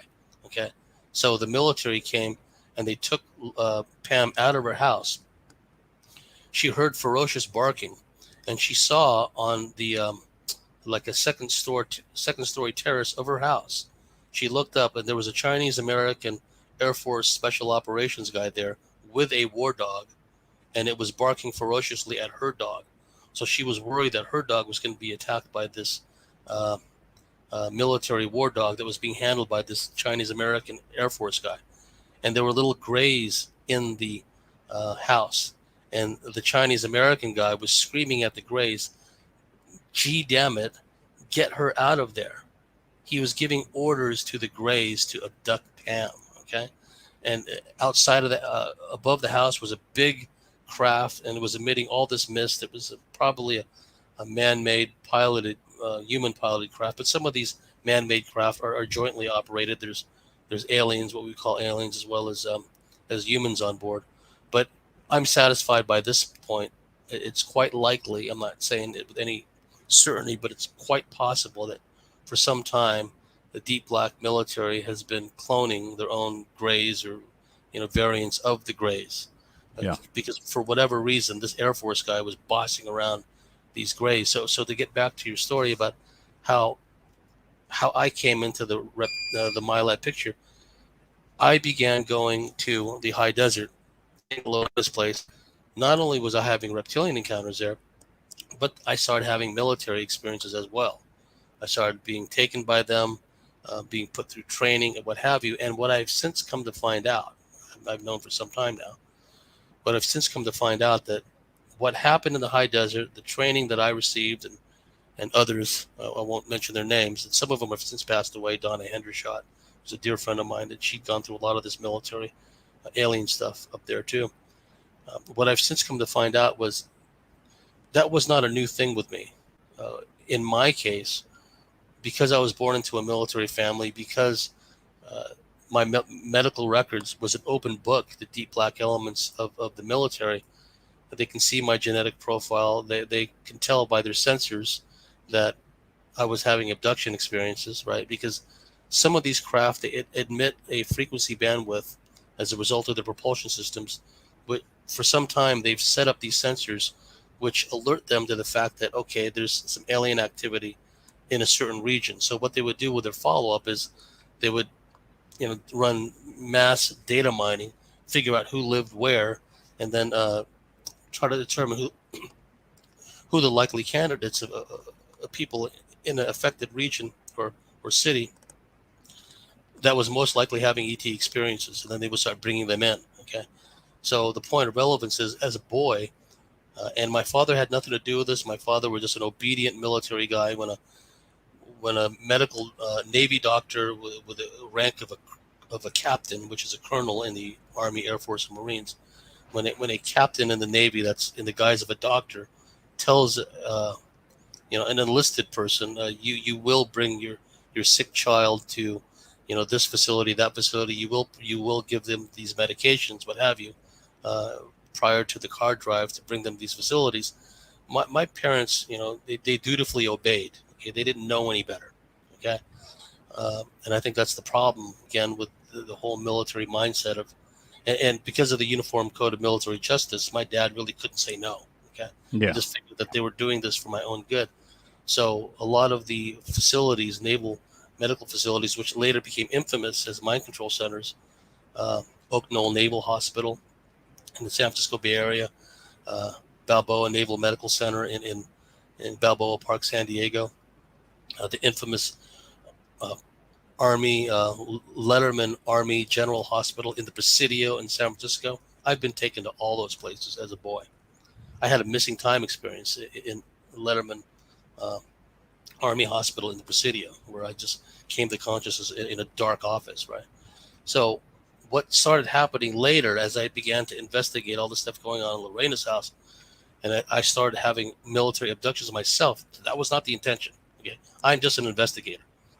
I have no desire to suddenly start getting kidnapped, by elements of the military and wind up in some woo-woo underground facility with reptilians and military presence. That was never my intention. Okay, but I've since come to understand it was is a continuation of what had been going on, throughout my life, and so that was a formative period in my life. And what I did was, because I was good friends with Joyce Spivey, who introduced this to so many of the Mylabs in the high desert. And also by this time, Evie and I had our own support group. We had an alien abductee support group, and we had a Mylab support group. And alien abductees and Mylabs would come to our meetings in Fallbrook, North County, San Diego, where Evie lived at the time. They would come down from as far away as Vegas, Orange County, Los Angeles, throughout all of San Diego, which is a very large area. So, and then we would interact with Joyce's group. So we had a lot of people that we could sit and we would have these group Mylab experiences. There would be several of us taken, and sometimes this would happen 3 or 4 times a week. We would call each other up the next morning. We didn't have all these instantaneous, multiple chat things going on back then. We just would do, phone calls, call each other up, email each other, and, write to each other. Do you remember what happened last night? I saw you in experience. And then we would put our heads together and we would try to bring back as much as we could from the previous night's experiences, as much memories as we could. Lorena always had better recall. She was one of those people that she always seemed to retain a tremendous amount of normal waking consciousness in the midst of her experiences, whereas people like me and others, they oftentimes just zombie us out or put us into a trance or altered state or whatever. Yeah. And the memories that I would come back with the following morning were kind of dreamlike, hazy. And Lorena was said, no, no, no, this was a physical experience. I was touching you. You were touching, you know, the walls and the surroundings to make sure it was a real experience, but you thought it was a dream, right? So there was a number of times when those things happened, and other times there were more clear memories of me doing training and what have you. And the training often involved back then, get this, various surviving various apocalyptic contingencies, nuclear, biological, chemical, foreign army invasion, and then independently, I, like many people, I have a lot of these have had a lot of these alien invasion dreams, and I think that possibility is still on the cards. It's fashionable these days. Oh, Project Blue Beam, they're going to whip out a fake alien invasion. Look, if there's a fake alien invasion, it's because the reptilians want a fake alien invasion. It's got nothing to do with what these hybrid plantation managers want, because they're just gophers.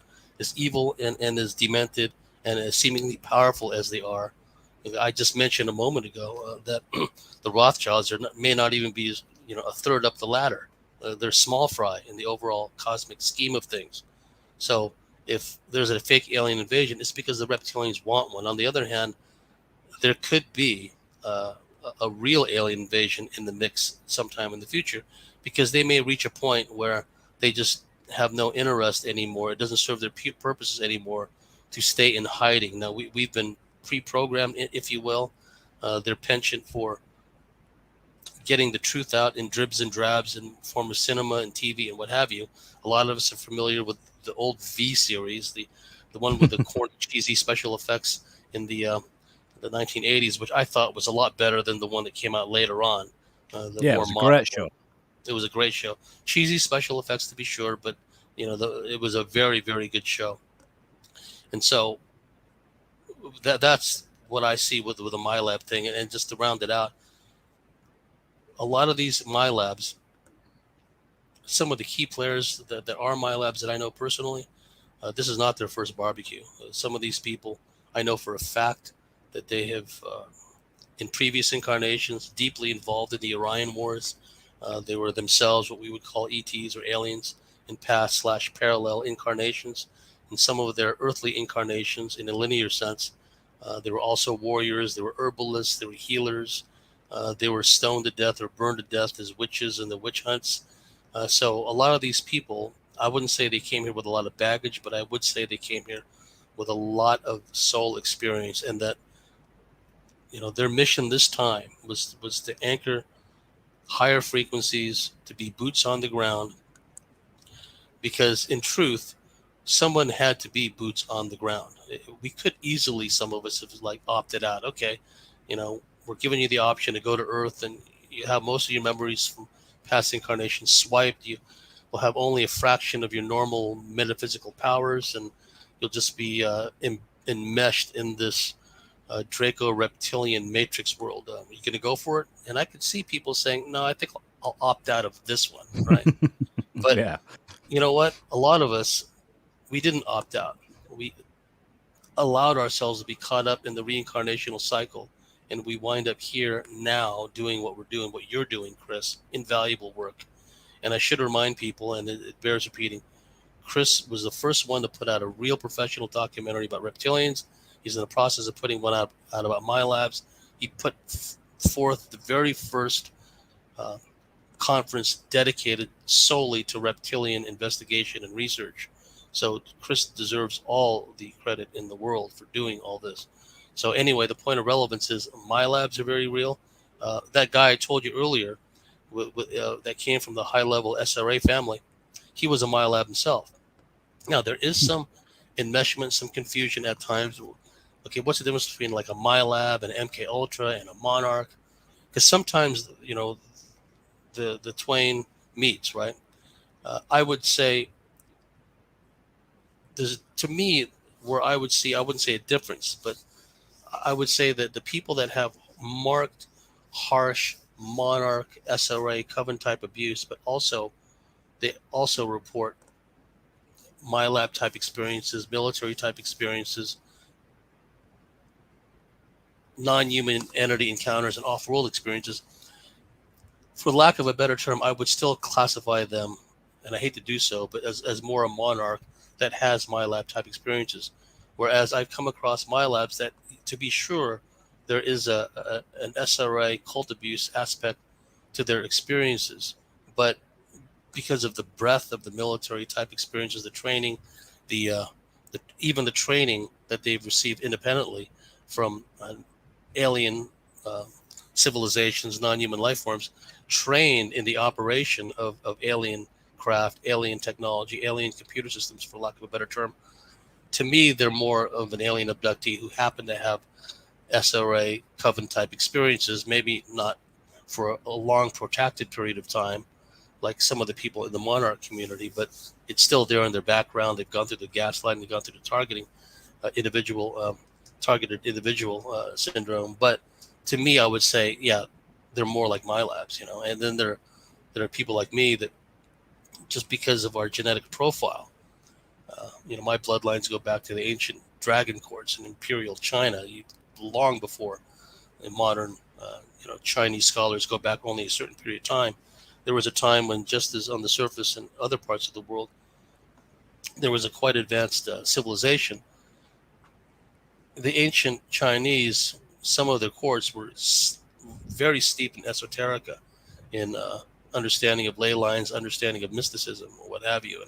And at least part of my bloodlines goes back to there, and part of my bloodlines goes back to the Iberian Peninsula, Spain, and Portugal, and of course Filipino.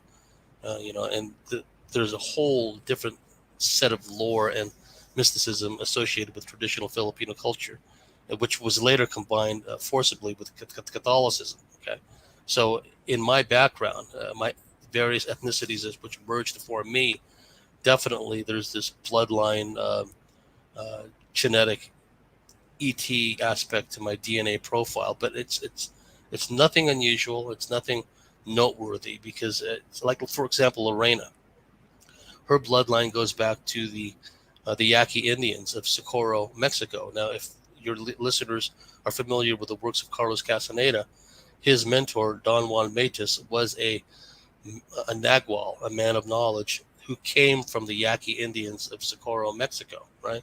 And that's where Lorena's bloodline is. And two interesting points.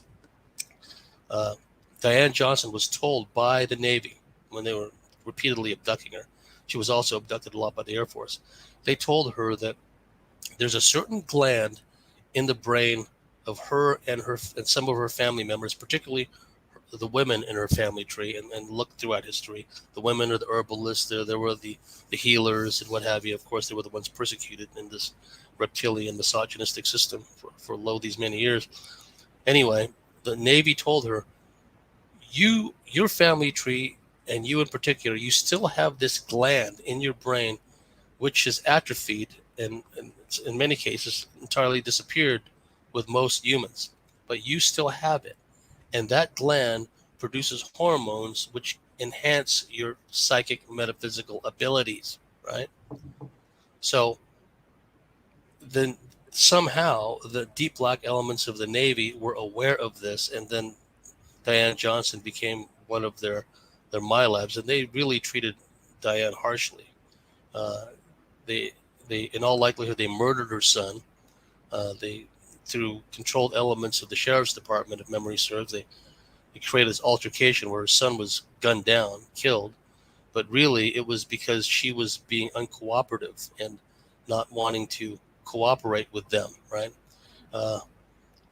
If one studies the surface history of the many instances of Strategic Air Command basically losing one or more of its nuclear or hydrogen bombs, this happened off the coast of Spain, where they lost a plane went down and it lost a couple of hydrogen bombs, because there was a time when Strategic Air Command was on continuous airborne alert. There was an element within SAC that was always either on the ground ready to scramble or airborne in certain patrol areas, already loaded with live nuclear ordnance. So if they got the go signal, they would just go. Okay, well, one of these planes came to grief off the coast of Spain.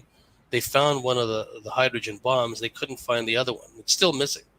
This is historical fact. People can look this up. What they don't know is, she was probably still in her teens at the time, because Diane Johnson's Mylab experiences go back to the 60s when she was a teenager.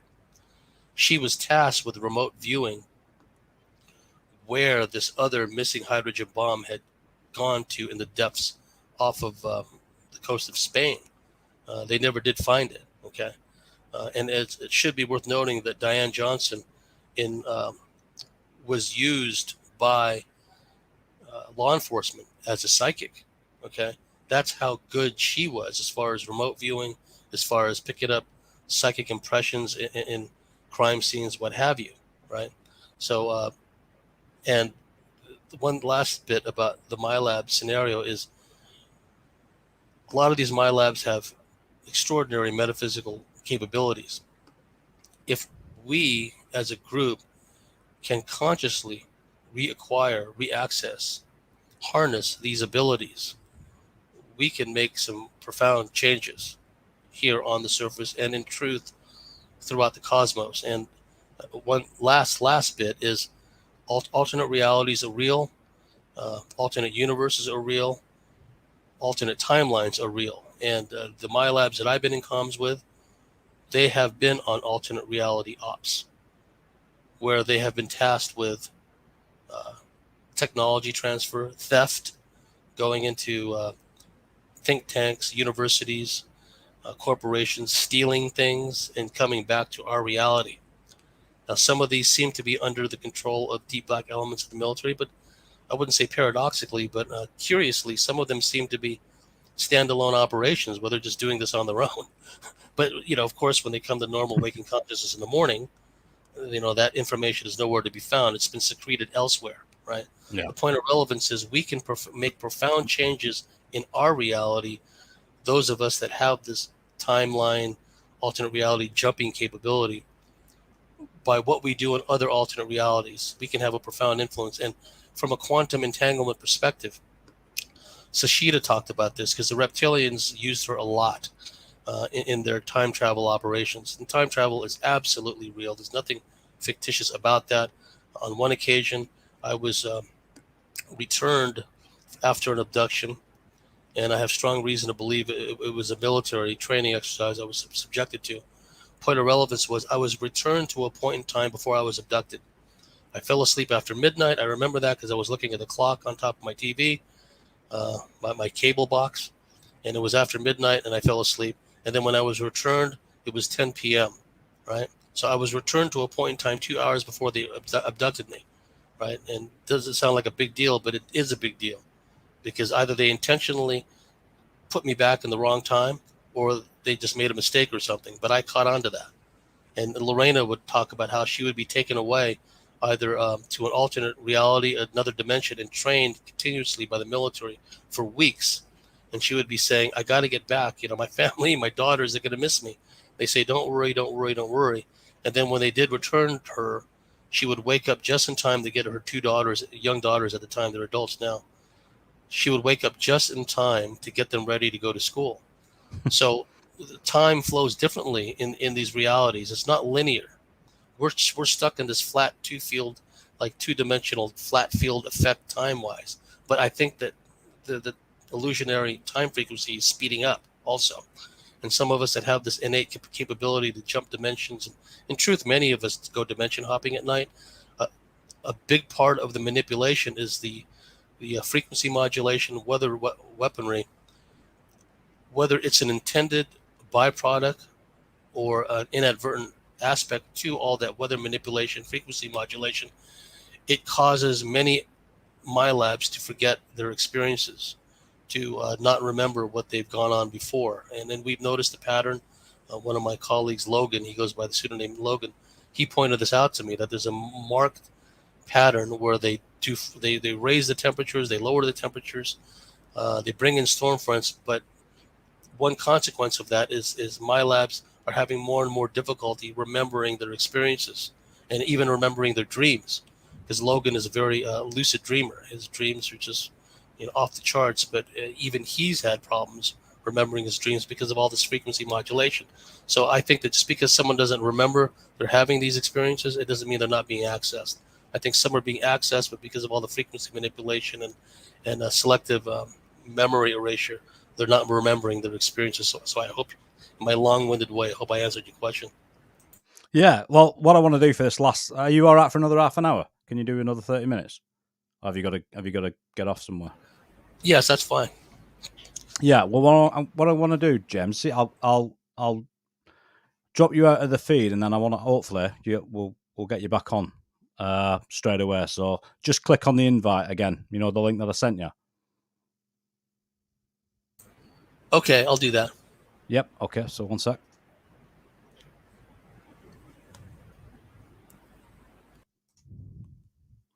All right, guys, just bear with us a couple of seconds, and hopefully James will be back in. In the meantime, what I can do is put some of the images up that we are going to get to. And these are just some of the images of various entities and some of the beings that have been described over the years by various witnesses that I've interviewed and spoken to, James, and dozens of other researchers across the world. So this is, I mean, I don't know whether it's just because of the benevolent nature and he looks a little bit more friendly, but this is sort of one of the entities that I had sculpted for the film Don't Mention the Reptilians, and this was described to me by one of the witnesses as being a more benevolent entity, if you like.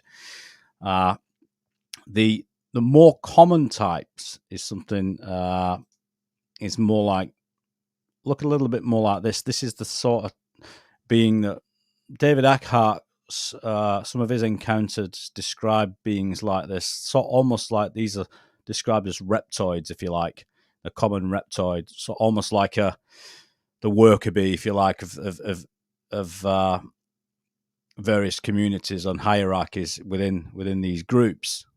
Here's another angle of something like that. James is back with us, is he? Yes, he's back with us. So let me just hide that. I'll add him to the stream, Lorraine. Are you back?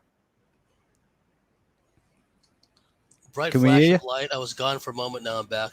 Magic. There you go. Cool. Okay, mate. That's great. So, well, I guess that this is a good point now to get to some of the questions. So, do you want to put some of the questions up, Lorraine, please? Hi, this is from Di. Great show tonight, guys. This is to both of us. Have you guys had any personal experiences with seeing and interacting with reptilians? Well, I know you have, James. Yeah. Do you want to talk about one? I don't mind talking about mine, or at least some of them. Yeah, just what's one of the most profound ones you've had?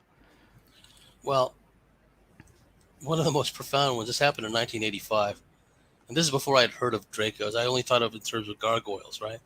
Because if you remember, again, so many of the films that came out in the 70s and 60s, especially the 60s, related to this issue, were profoundly informative in many ways. And one of them was Gargoyles. If you remember that movie where these gargoyles in an underground cavern system, they were laying all these eggs, and they were starting to hatch, and then the gargoyles were starting to come up from the surface, trying to take the world over again, right? Anyway, I was really immersed in Carlos Castaneda at one point, and then that carried over into my college years, and I was reading this part about where Carlos Castaneda talked about the scream of power, right? Something along the lines of the scream of power. And I'd had a lot of astral experiences in my life.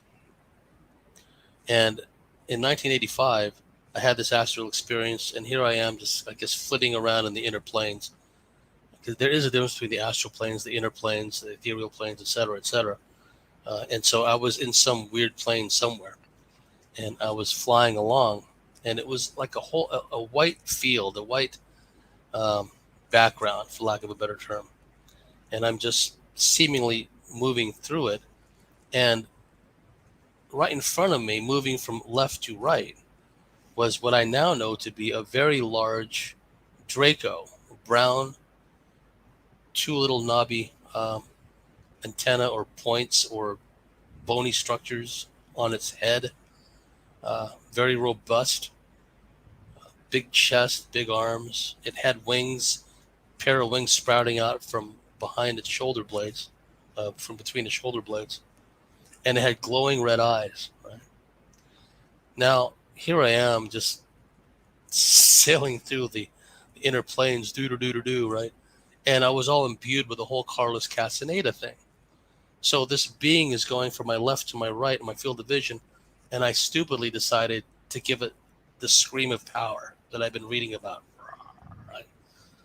This thing stops in its tracks, turns and looks at me with glowing red eyes. Right? So I go from to I jump back into my body. Okay. I jump back into my body and I go, ooh, that's some freaky stuff there, Carlos. I don't know. I'm not going to leave that little bit of your lessons on the shelf, right? And then what happened was, once the reptilians became aware that I was interested in the reptilians, they quickly, it didn't take them long to start manifesting. Because what happens sometimes is, if one really does the investigations and gets, for example, the hypnotic regression process, not only will the aliens of various stripes create screen memories for the abductee in our example, but they will create screens for the regressionist. Okay, so the regressionist never gets beyond the sterile clinical medical examination thing again, right? Oh, it's another one of these abductions. They're taken on board, ova, sperm is extracted, etc., etc. They don't get beyond that. Barbara Bartley had a means to get past the amnesic blocks, memory erasure of the abductee, as well as the blocks within the abductee.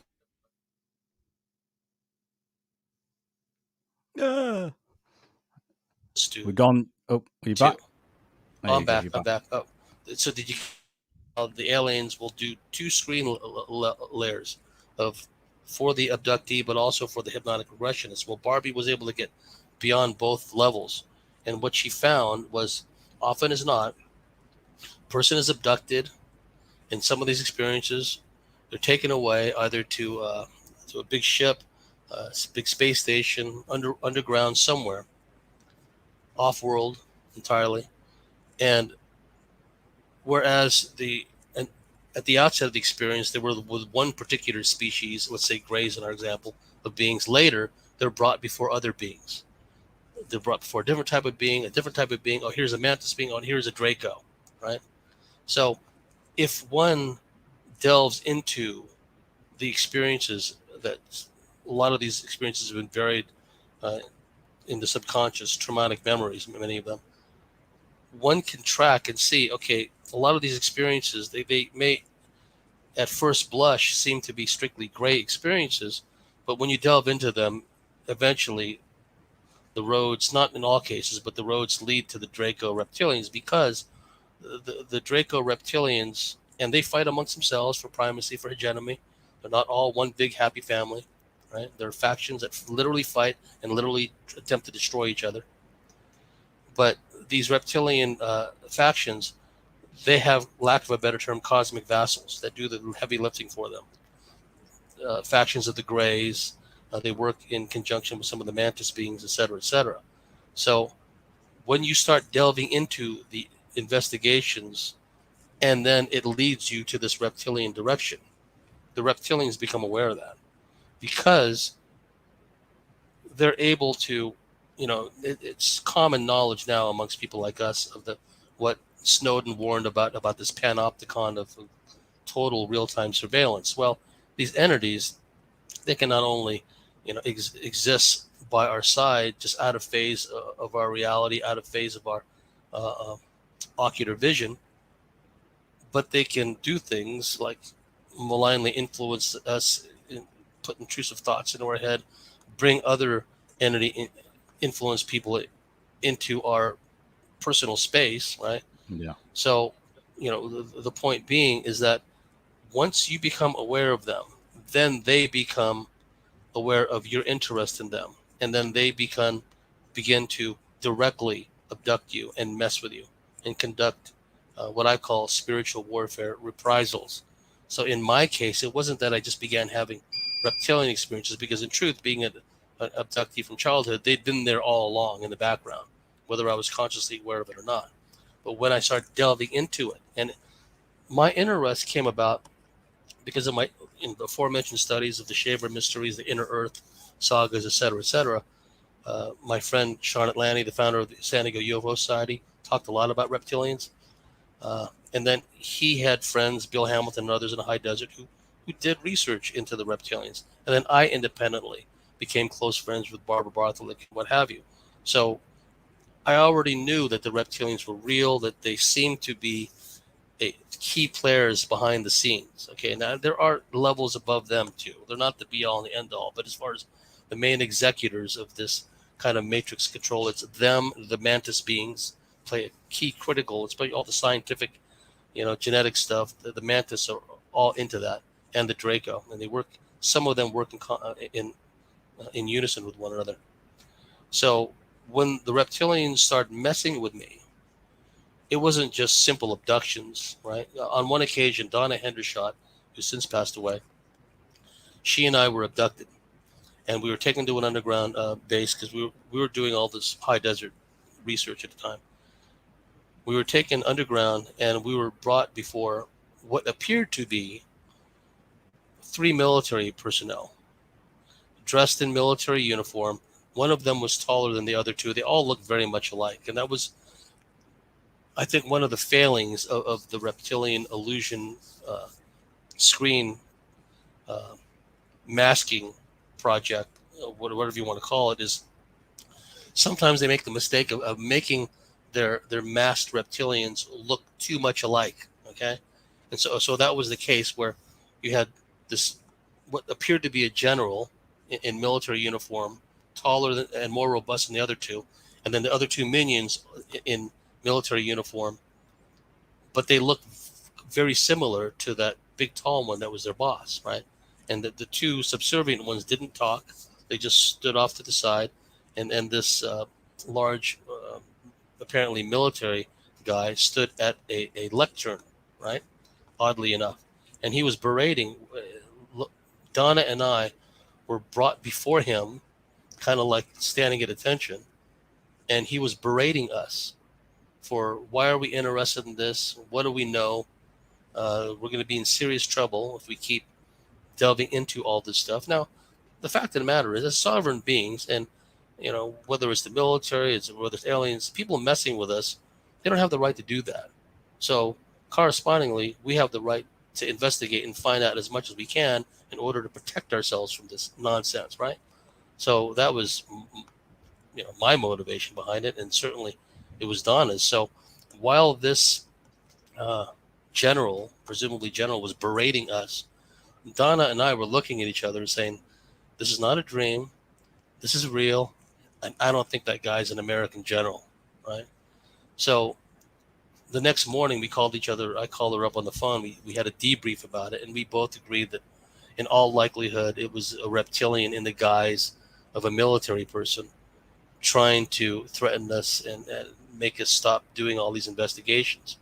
And Candy Turner has similar cases where she happened to live, and that's the way it is with some of us investigators.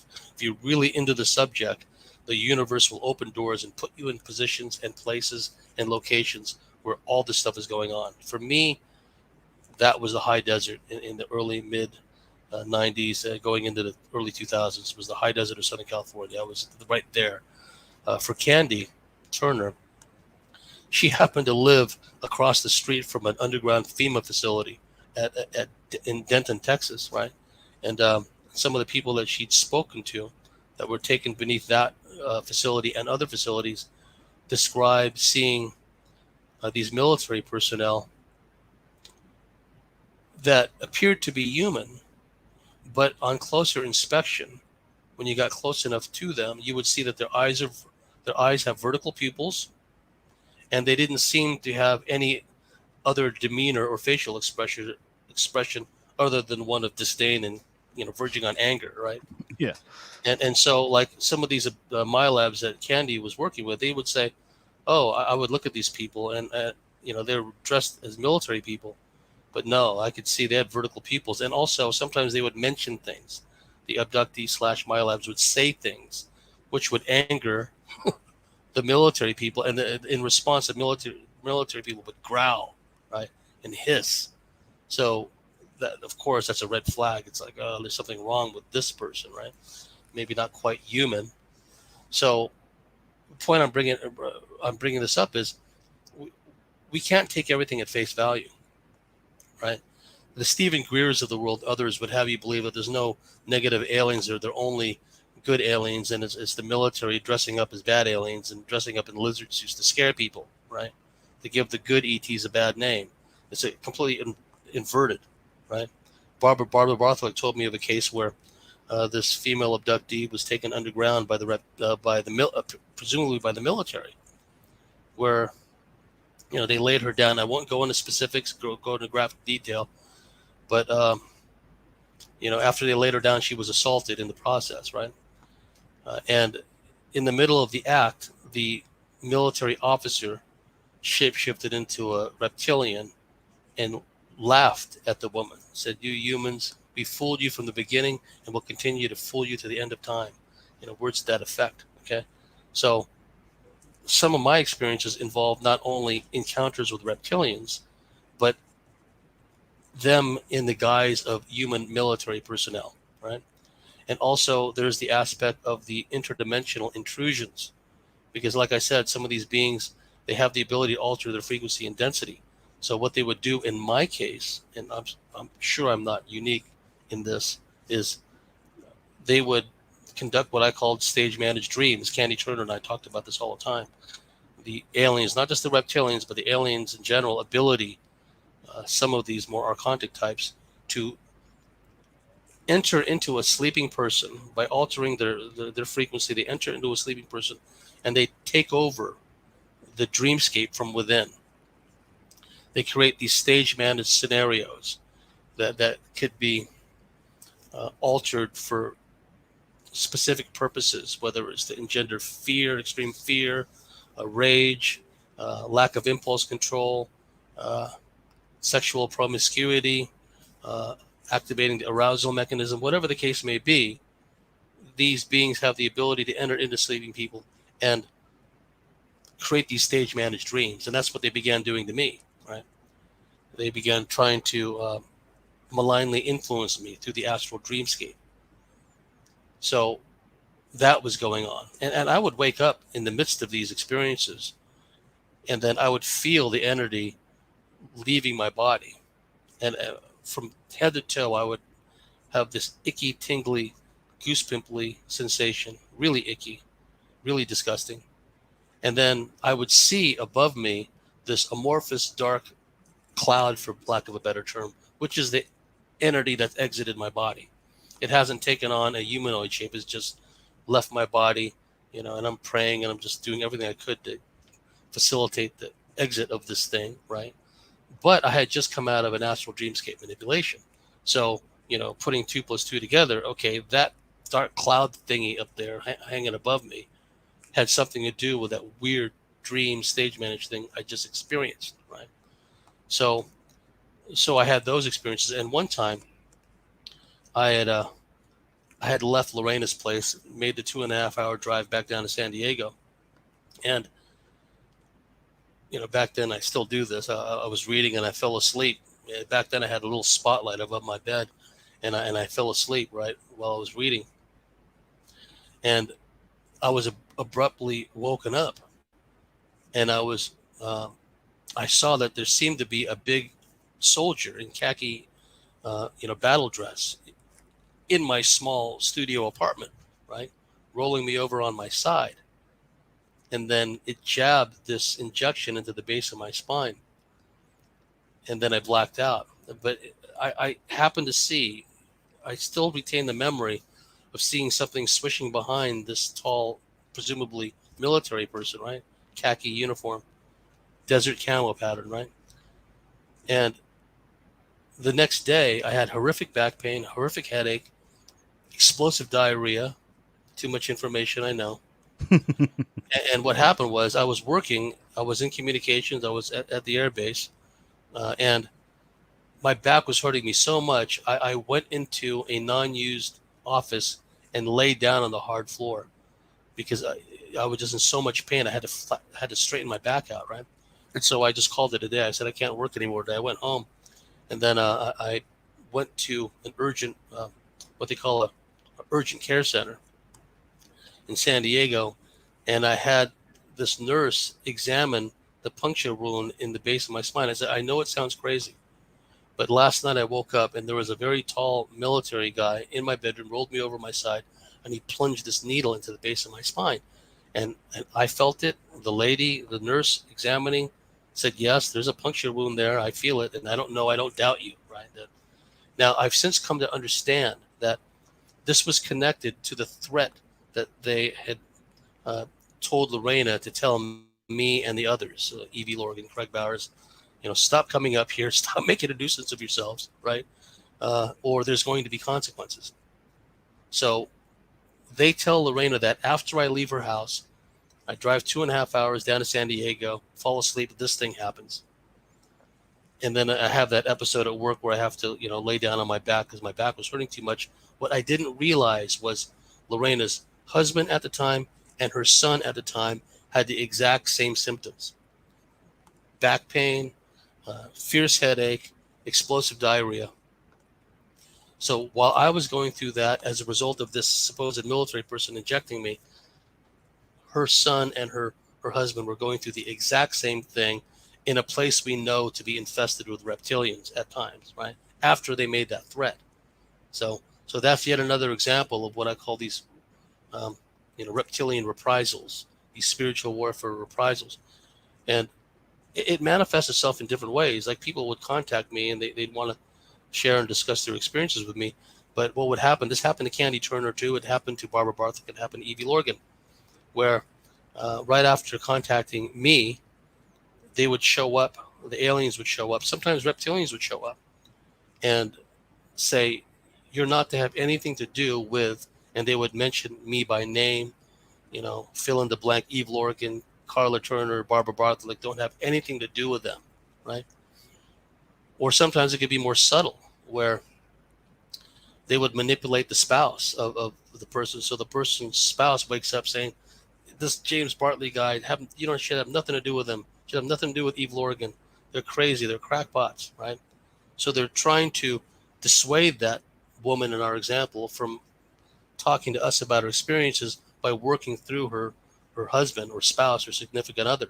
Or they will do it to the person themselves, where they'll wake up after a night, in the morning and just have mistrust, suspicion, even hostility towards us. Oh, it's a mistake. I'm going to have nothing to do with these people. They're nuts, right? They just want to manipulate me. They just want to use me. So they go through these abrupt mercurial personality changes. But it has everything to do with these beings, because they don't want us to develop this corpus, this body of information, right? And which we've been doing over time. We've amassed quite a bit of information, an institutional memory, if you will, by this point. So to answer, and I don't want to, what time we got left, I'd like to go through some more questions, but yes, I've gone through experiences with them. And there's other types of experiences which are more benign, more neutral in nature, where they will show up and, they will either just appear and then disappear, or you happen to be in a portal-ridden place and they just happen to be going to and fro and they really don't have any interest in you, right? Or they'll leave some kind of cryptic message and disappear. They'll do that too. And we haven't even delved into the reptilian human hybrid astral raptoid epic, and I won't delve into that. But there are some researchers, investigators in our field who are not quite human, just like a lot of these politicians and financiers aren't quite human, and these celebrities aren't quite human. And some of these astral raptoid hybrids, they have the ability to astrally manipulate, particularly women, manipulate them in various and sundry forms, none of them any good, okay? So they're manifesting predatory behavior, but the woman wakes up feeling, well, it's just a dream, it didn't really happen last night, right? And then sometimes the perpetrator will gaslight them, with emails and, text messages and stuff. So that kind of thing goes on as well, but, I digress. Well, there has been I think anyone that's been quite deep into ufology, into the scene, will know of a few cases where that has cropped up with well-known names. But we won't dwell on that, James. Go there. So Lee's asked an Let them interesting figure question. it out. Yeah, well, yeah, people look long. It won't take them long. So thanks for your question, Lee. How many does James think are amongst us? Well, It goes back to that's a big question. It's a good question, but it goes back to the long-term genetic hybridization process. Because my belief is, in the aftermath of the latest celestially driven cataclysms, and they cycle back every 9 to 12,000 years, and they can happen for a protracted period of time, decades, hundreds of years. Just a whole bunch of celestially driven cataclysms affecting the entire solar system, not just Earth. It could be a large Planet X type body transiting the planet, which is happening now with the Planet X second sun. It's really there. That's my belief. I've done a lot of research in it. I'm satisfied. There's a mini solar system that's cycled back into ours, that's causing, from a quantum physics standpoint, action at a distance, etc., is causing manifold changes to our planet, resulting in seismic activity, volcanic activity, etc. And so the would-be controllers of this planet are on the celestial clock. Okay, they have to get all this stuff in place before these celestially driven cataclysms wipe the slate clean again. Okay, well, the point is, the last time this happened, in the aftermath, the surface population was radically reduced. A number of the more traditional, what's known as First Nation tribes and what have you, they had foreknowledge of it. A lot of them, like the Hopi Sipapuni, the Cherokee and others, they went underground, right, back in the day. They took refuge in the underground tunnel systems, cavern systems, etc., because they know where they are. Or they, depending on the nature of the cataclysm that was coming, they took refuge in high summits and high mountains to avoid floods and what have you. Point being is that after all that, and the Earth settled in its new axis, what have you, there was a much smaller surface population, which made it easier for these genetic engineering type ET races, particularly the reptilians and their cosmic vassals, to go to work on the smaller surface population, to genetically engineer it, imbue certain characteristics, traits, creeds, ideologies, dogmas. Start out maybe as these astronomer priests, for example. And they did away with symbol language, substituted alphabet language, which shunted us in the left side of our brain, the more logical side. And because language, alphabet language, has words can become dogmas can become laws, taboos, etc. And then you have, extreme examples was the Catholic Mass being read in Latin to these people who couldn't understand Latin, right, in Britain and other places, right? That's a classic example of that. And we see the same thing in various forms today. So this hybridized astronomer priesthood elite was there all along, guiding, with these entities working through them, guiding them, instructing them in how to manipulate their subject populations. And then you fast forward to today, so many of the institutions we see around us, everything has been turned against the human race, all across the board, right? Entertainment industry, the sports industry, the medical field, the military, agriculture. Everything has been turned against because of this long-term hybridizational process. It was a combination of two sides of the same coin, really, where you have the plantation managers and their minions hybridized to a certain extent, where they're essentially cut off from divine source, guidance of the divine, God, call it what you will, right? Call it what one will.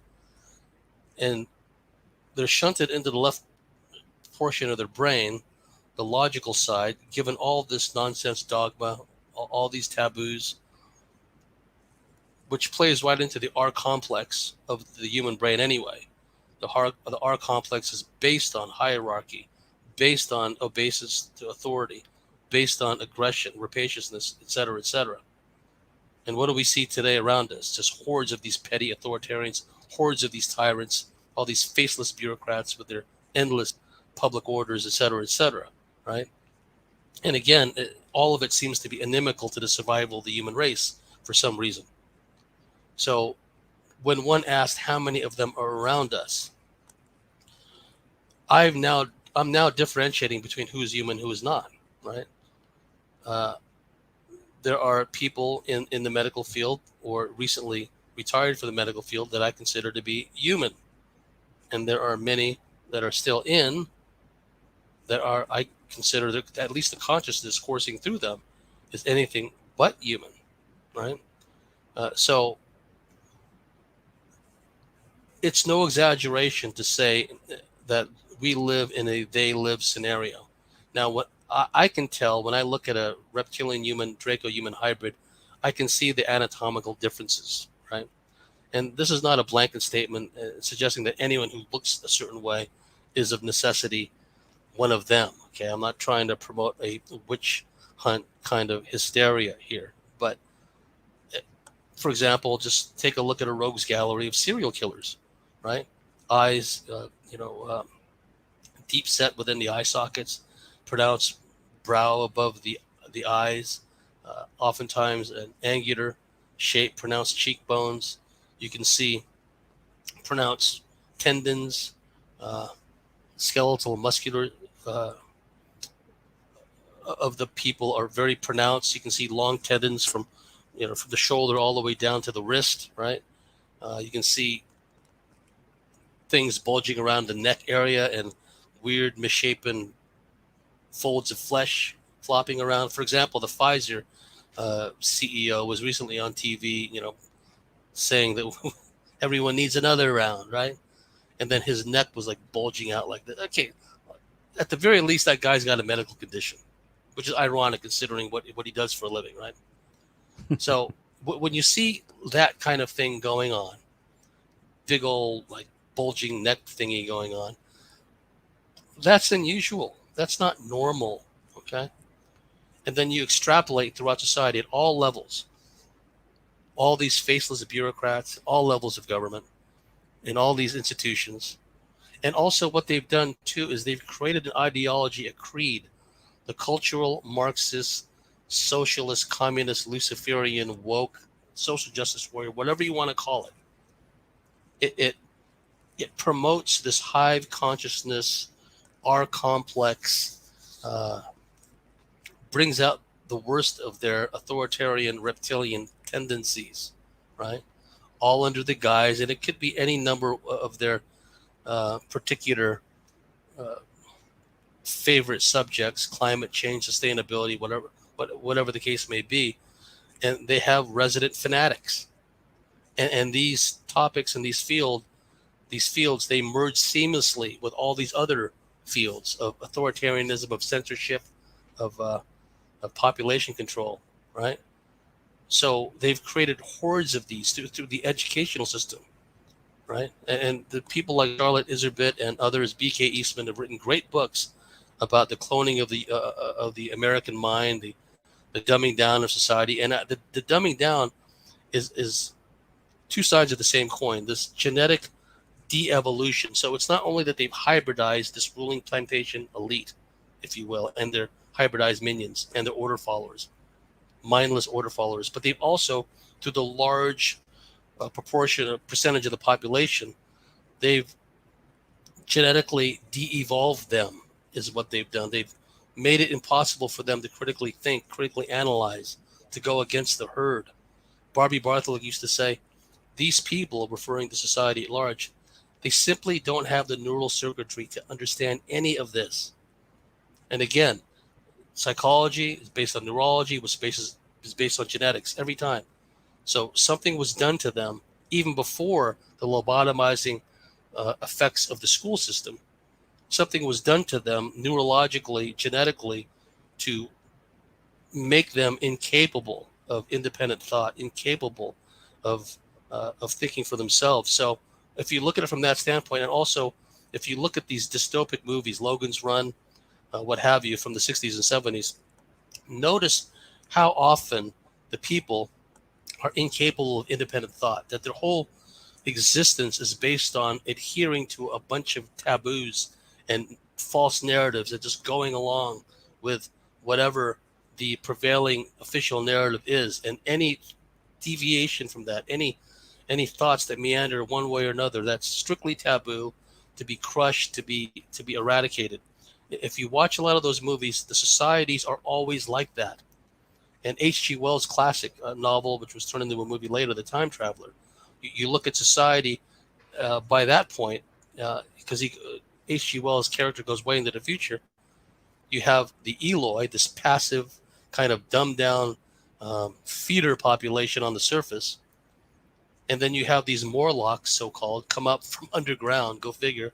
They come up from underground, and they snatch and grab the Eloi on the surface, and they haul them away. And while this is going on, no one bothers to help the ones that are being snatched, right? Now, I just saw a video on BitChute the other day. It was a CCTV camera in a school gym. The students are running laps, jogging really, around this like court, like a basketball court, and one of the kids collapses on the side, right? And we can just speculate why he's collapsing. A perfectly healthy kid, right? Not one of the other kids rushes to his side. Not one of them rushes up, tries to tend to the person, find out what's wrong with him. They just keep walking around in circles, walking. Person's laying there. Okay. Now, when we saw a video of like these babies that have just been left to die in China, and we see video of all these Chinese just stepping over the baby's body. They don't care. It's a little baby girl, because in their culture back then, girls had no value. And then we're just aghast. How could they be like this? How could they be so inhuman? Well, there you go. And see, now we see in our Western society, here's a kid who's collapsed. No one's bothering. The other kids can't be bothered to tend to his well-being, right? That's like the Eloi. Morlocks are taking away the other Eloi. Better thee than me, right? I don't care. And that's what they've done. They've created this feckless, kind of vapid, kind of empty-headed, me first, don't care about anyone else mentality amongst the young people, who in the old days, the young people were the braves. They were the soon-to-be warriors. They were the defenders of the clans. They were defenders of the middle, of the women and the children. Now they're all feminized. They're all woke. They're all just self-indulgent. Epitomized in that video, the poor kid laying there. And it was a while before a single person came to see about helping him. Before that, these kids just kept walking by him. That's where we're at now. That's where we're at. And that's a process of this de-evolution, where they neurologically they're dumbed down, but they're also simultaneously cut off from source, where they don't have the intuitive connection to source, with the innate feeling of something not right. I think I'm going to trust my instincts, my senses on this. Something is not right. I don't care what they're saying, right? For a large swath of the population, some of these people now today, they've been administered treatments 3 times or more, and they're still coming down with these so-called masks. And it never occurs to them, gee, after 3 times, right, of being treated, they're still coming down with it. And they'll take more treatments if they're still around. That's what I mean. They've been de-evolved. And I say this without any prejudice, without any rancor, without any sense of elitism. That's just what's happened to them. And that's why it's important for us to hold higher frequencies. And the culling is underway. There's going to be a lot less people here on the surface before too long. But if we survive, we win by surviving. It's a marathon. It's not a sprint. If we can get to the other side, whatever that other side is, and there's enough of us, we win by simply being here, right? And I like to think that at some point, with all the energy streaming in from the galactic core, activating us in various ways, various and sundry ways, I think some of us will have reacquired enough of our metaphysical capabilities to actually do something about this. And always remember, we can make manifest changes in alternate realities and also in future timelines. What I forgot to mention earlier was when the reptilians would send Sashida in future timeline operations, they told her that she will affect the past by what she does in the future. And now mainstream surface quantum physicists are saying the same thing, that things that are done in the future can affect the past because, the quantum entanglement nature, that from oversoul perspective, all of our counterparts to ourselves, we're all interlinked. So if we can improve our lot in life in one reality, that can potentially have a beneficial impact to all of our counterparts, you see. So it's important at this stage that when we have these seeming, really involved dreams, alternate reality type dreams, we don't think of them as dreams. When we find ourselves in those scenarios, go into operator mode. See what kind of intel you can develop. So find out why you're there, because your oversoul sent you there. You're not necessarily on someone's leash being used on a mission. You could be on a standalone mission under the guidance of your own oversoul. So take advantage of that. James, let's try and rush and get through some of these. I don't have any questions. There might not be that many left, but let's see if we can get through a couple more. So, Cool Tools is asking, can you ask James, when I've had experiences with beings, there is always 3 of them. Is there a reason for that? I don't know. I know Stephen Brishad, well known. He's since passed away. Alien abductee in Southern California. When he was abducted by Greys, they pulled him out of his car on somewhere in Southern California. There were 3 Greys, or beings that looked like Greys, and they all walked in unison, lockstep, as they approached him. So that tells me hive mind. They're probably more android than sentient life form in that particular case. There was another experience I had, and I'll make it really quick, where I was in one of those, get this, stage managed dreams, manipulated scenarios, where in the stage managed dream scenario, I was in a small kitchenette in some company, corporation, workplace somewhere, very generic, right? And I was confronted with 3 beings that were identical. They look like Filipinos to me, with perhaps some Anglo European ethnicity mixed in. Okay, you had 2 that were the same size, and you had the third, who once again was a presumed leader. They were all wearing these one-piece, ridiculous brown and yellow, kind of weird geometric patterned outfits. And the leader, and again, they all looked identical except the one was the taller, right? The leader, presumed leader. He just manifested so much rage towards me, right? And I knew what he was. He was a reptilian because I could feel the vibe. I could feel the vibe of these guys are reptilians. Same deal. There's 3 of them. They're all identical except one is bigger than the others. And so there was a phone there in this kitchenette, in this workplace stage managed dream scenario. So I picked up the phone and I called Barbara Bartley, right, when she was still alive. And I said, yeah, Barbie, I'm working. I'm just thinking maybe I'm on a temporary job assignment, right? Yeah, I'm working at some place. I'm in the cafeteria.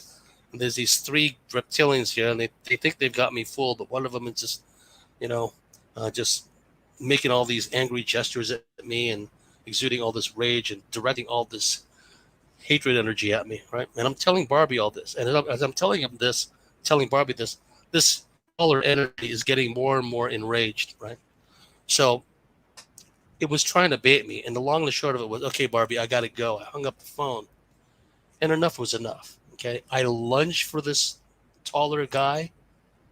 And then I abruptly came to consciousness with my face smacking up against my window, but because my bed was right up alongside these bay windows, big bay windows, right? That covered up one whole side of my small studio. And my face bashed up. It positioned itself in such a way in my astral dreamscape that when I lunged for it in real life, I would be, if that window was not there, I would have just fallen right down to the deck 1 story below. Okay. So in other words, I was fortunate that the glass didn't shatter, because as I lunged for it in astral dreamscape, I crashed into it with my face head first, and I fell back onto the bed. And I woke up, oh, that MFer, right? See, but it was trying to get me to crash through the window and kill myself, right? So that's an example of them three showing up again. But, that's just an example of how they tend sometimes, not always, but for whatever reason, they sometimes show up in threes. And some of your listeners and viewers may be familiar with it, the Knox syndrome. Whitley Strieber talked about this, but it happened to me where I was laying in that small studio again. I had so many experiences there. And I heard a series of three pronounced scratches. Scratch, scratch, scratch. Pause, scratch, scratch, scratch. Pause, scratch, scratch, scratch. It wasn't knocks, it was scratches. And I'm thinking, can a rat be doing that? Is a rat capable of, right? But it was a tiny apartment. Whatever was in there doing that was right next to me, right? So for some symbology, for some reason, threes, variables of threes, it plays into it. I know this is a sexagesimal system. For some reason, there's 60 seconds in a minute, 60 minutes in an hour, right? All that stuff dealing with threes, sixes, and nines is embedded in the numerology and occultic esoterica. So perhaps there's some relation there. Yeah. Well, I think is that it for questions, Lorraine, or is there one more? No, I think that's it. So all that's left to do, I mean, to be fair, James, you're going to have to come back on, I think, because we've got a lot more to talk about. I think, if that's all right with you, we'll arrange for you to come back in a few months. I guess people will definitely want to hear more from you. So where can people find out more about you, James? thecosmicswitchboard.com, and now we've been gradually setting up our operation in other platforms, Odyssey, and a lot of the ones that other people are going to, because I'm down to my last strike in YouTube, right? So at some point they can just arbitrarily, and what's funny is some of the videos that they've censored and banished, I don't even see what the fuss was about. They weren't even really hardcore videos, but they counted against me anyway. So I'm down to my last strike. So we're still on YouTube. You can find me on YouTube, but we're gradually setting up other platforms, Odyssey and the like. And you can go to my website, thecosmicswitchboard.com. I do consults. So if anyone has had experiences of a military, ET, reptilian nature, you can go to my website and you can book a consult. And cool. You can find me on Facebook. You can find me on Twitter as well. Yeah, I was going to say that, and actually, if you search on YouTube, I don't know whether these are on your channel, James, but James has done some fantastic lectures. Some of them are like 90 minutes, a couple of hours long. You can also find the lecture, I think, from Repcom. James's lecture from Repcom, I think, is online. Some of them are quite old, but I would also recommend you listen to some of Carla Turner's lectures. The sound's pretty poor in the quality because this is back in the early 90s, some of those lectures, James. But I find her a great speaker. I love those, listening to her lectures. And it's just about time now to end the stream. But first I want to thank Tino and Lee for the super chat. Thank you very much appreciated. I want to thank Lorraine for doing moderating, and I want to thank James. Thanks very much, mate. You've gone 40 minutes over what we agreed that you'd do, and I know everyone's appreciated it. We've had a lot of people in the chat tonight and a lot of people watching. In fact, probably one of the highest watch shows this, I think. So it's only show number 4. So I'm really chuffed. Thanks a lot, mate. It's been great, and we'll have to get you back on as soon as we can. Thank you so much. Yeah. I'd like you back on my show as well, Chris. Absolutely, mate. Yeah, and as I say, we'll get on with this part 2 of the documentary. And what I'd like to do is, as we've talked about this many times, is get another conference sorted and get you back across here, because I think it's around about that time. So if all this nonsense disappears, and at least if they give us a couple of years, we can do that and get it sorted and get you back over here. So. That being said, mate, thank you very much. Thanks everybody for watching this week, and I will be back next week with a show. So we're not having a break. It's we're back next week with Steve Mirror. You'll be glad to hear, and so that'll be a fantastic show. So thank you very much, guys, and I will see you all next week.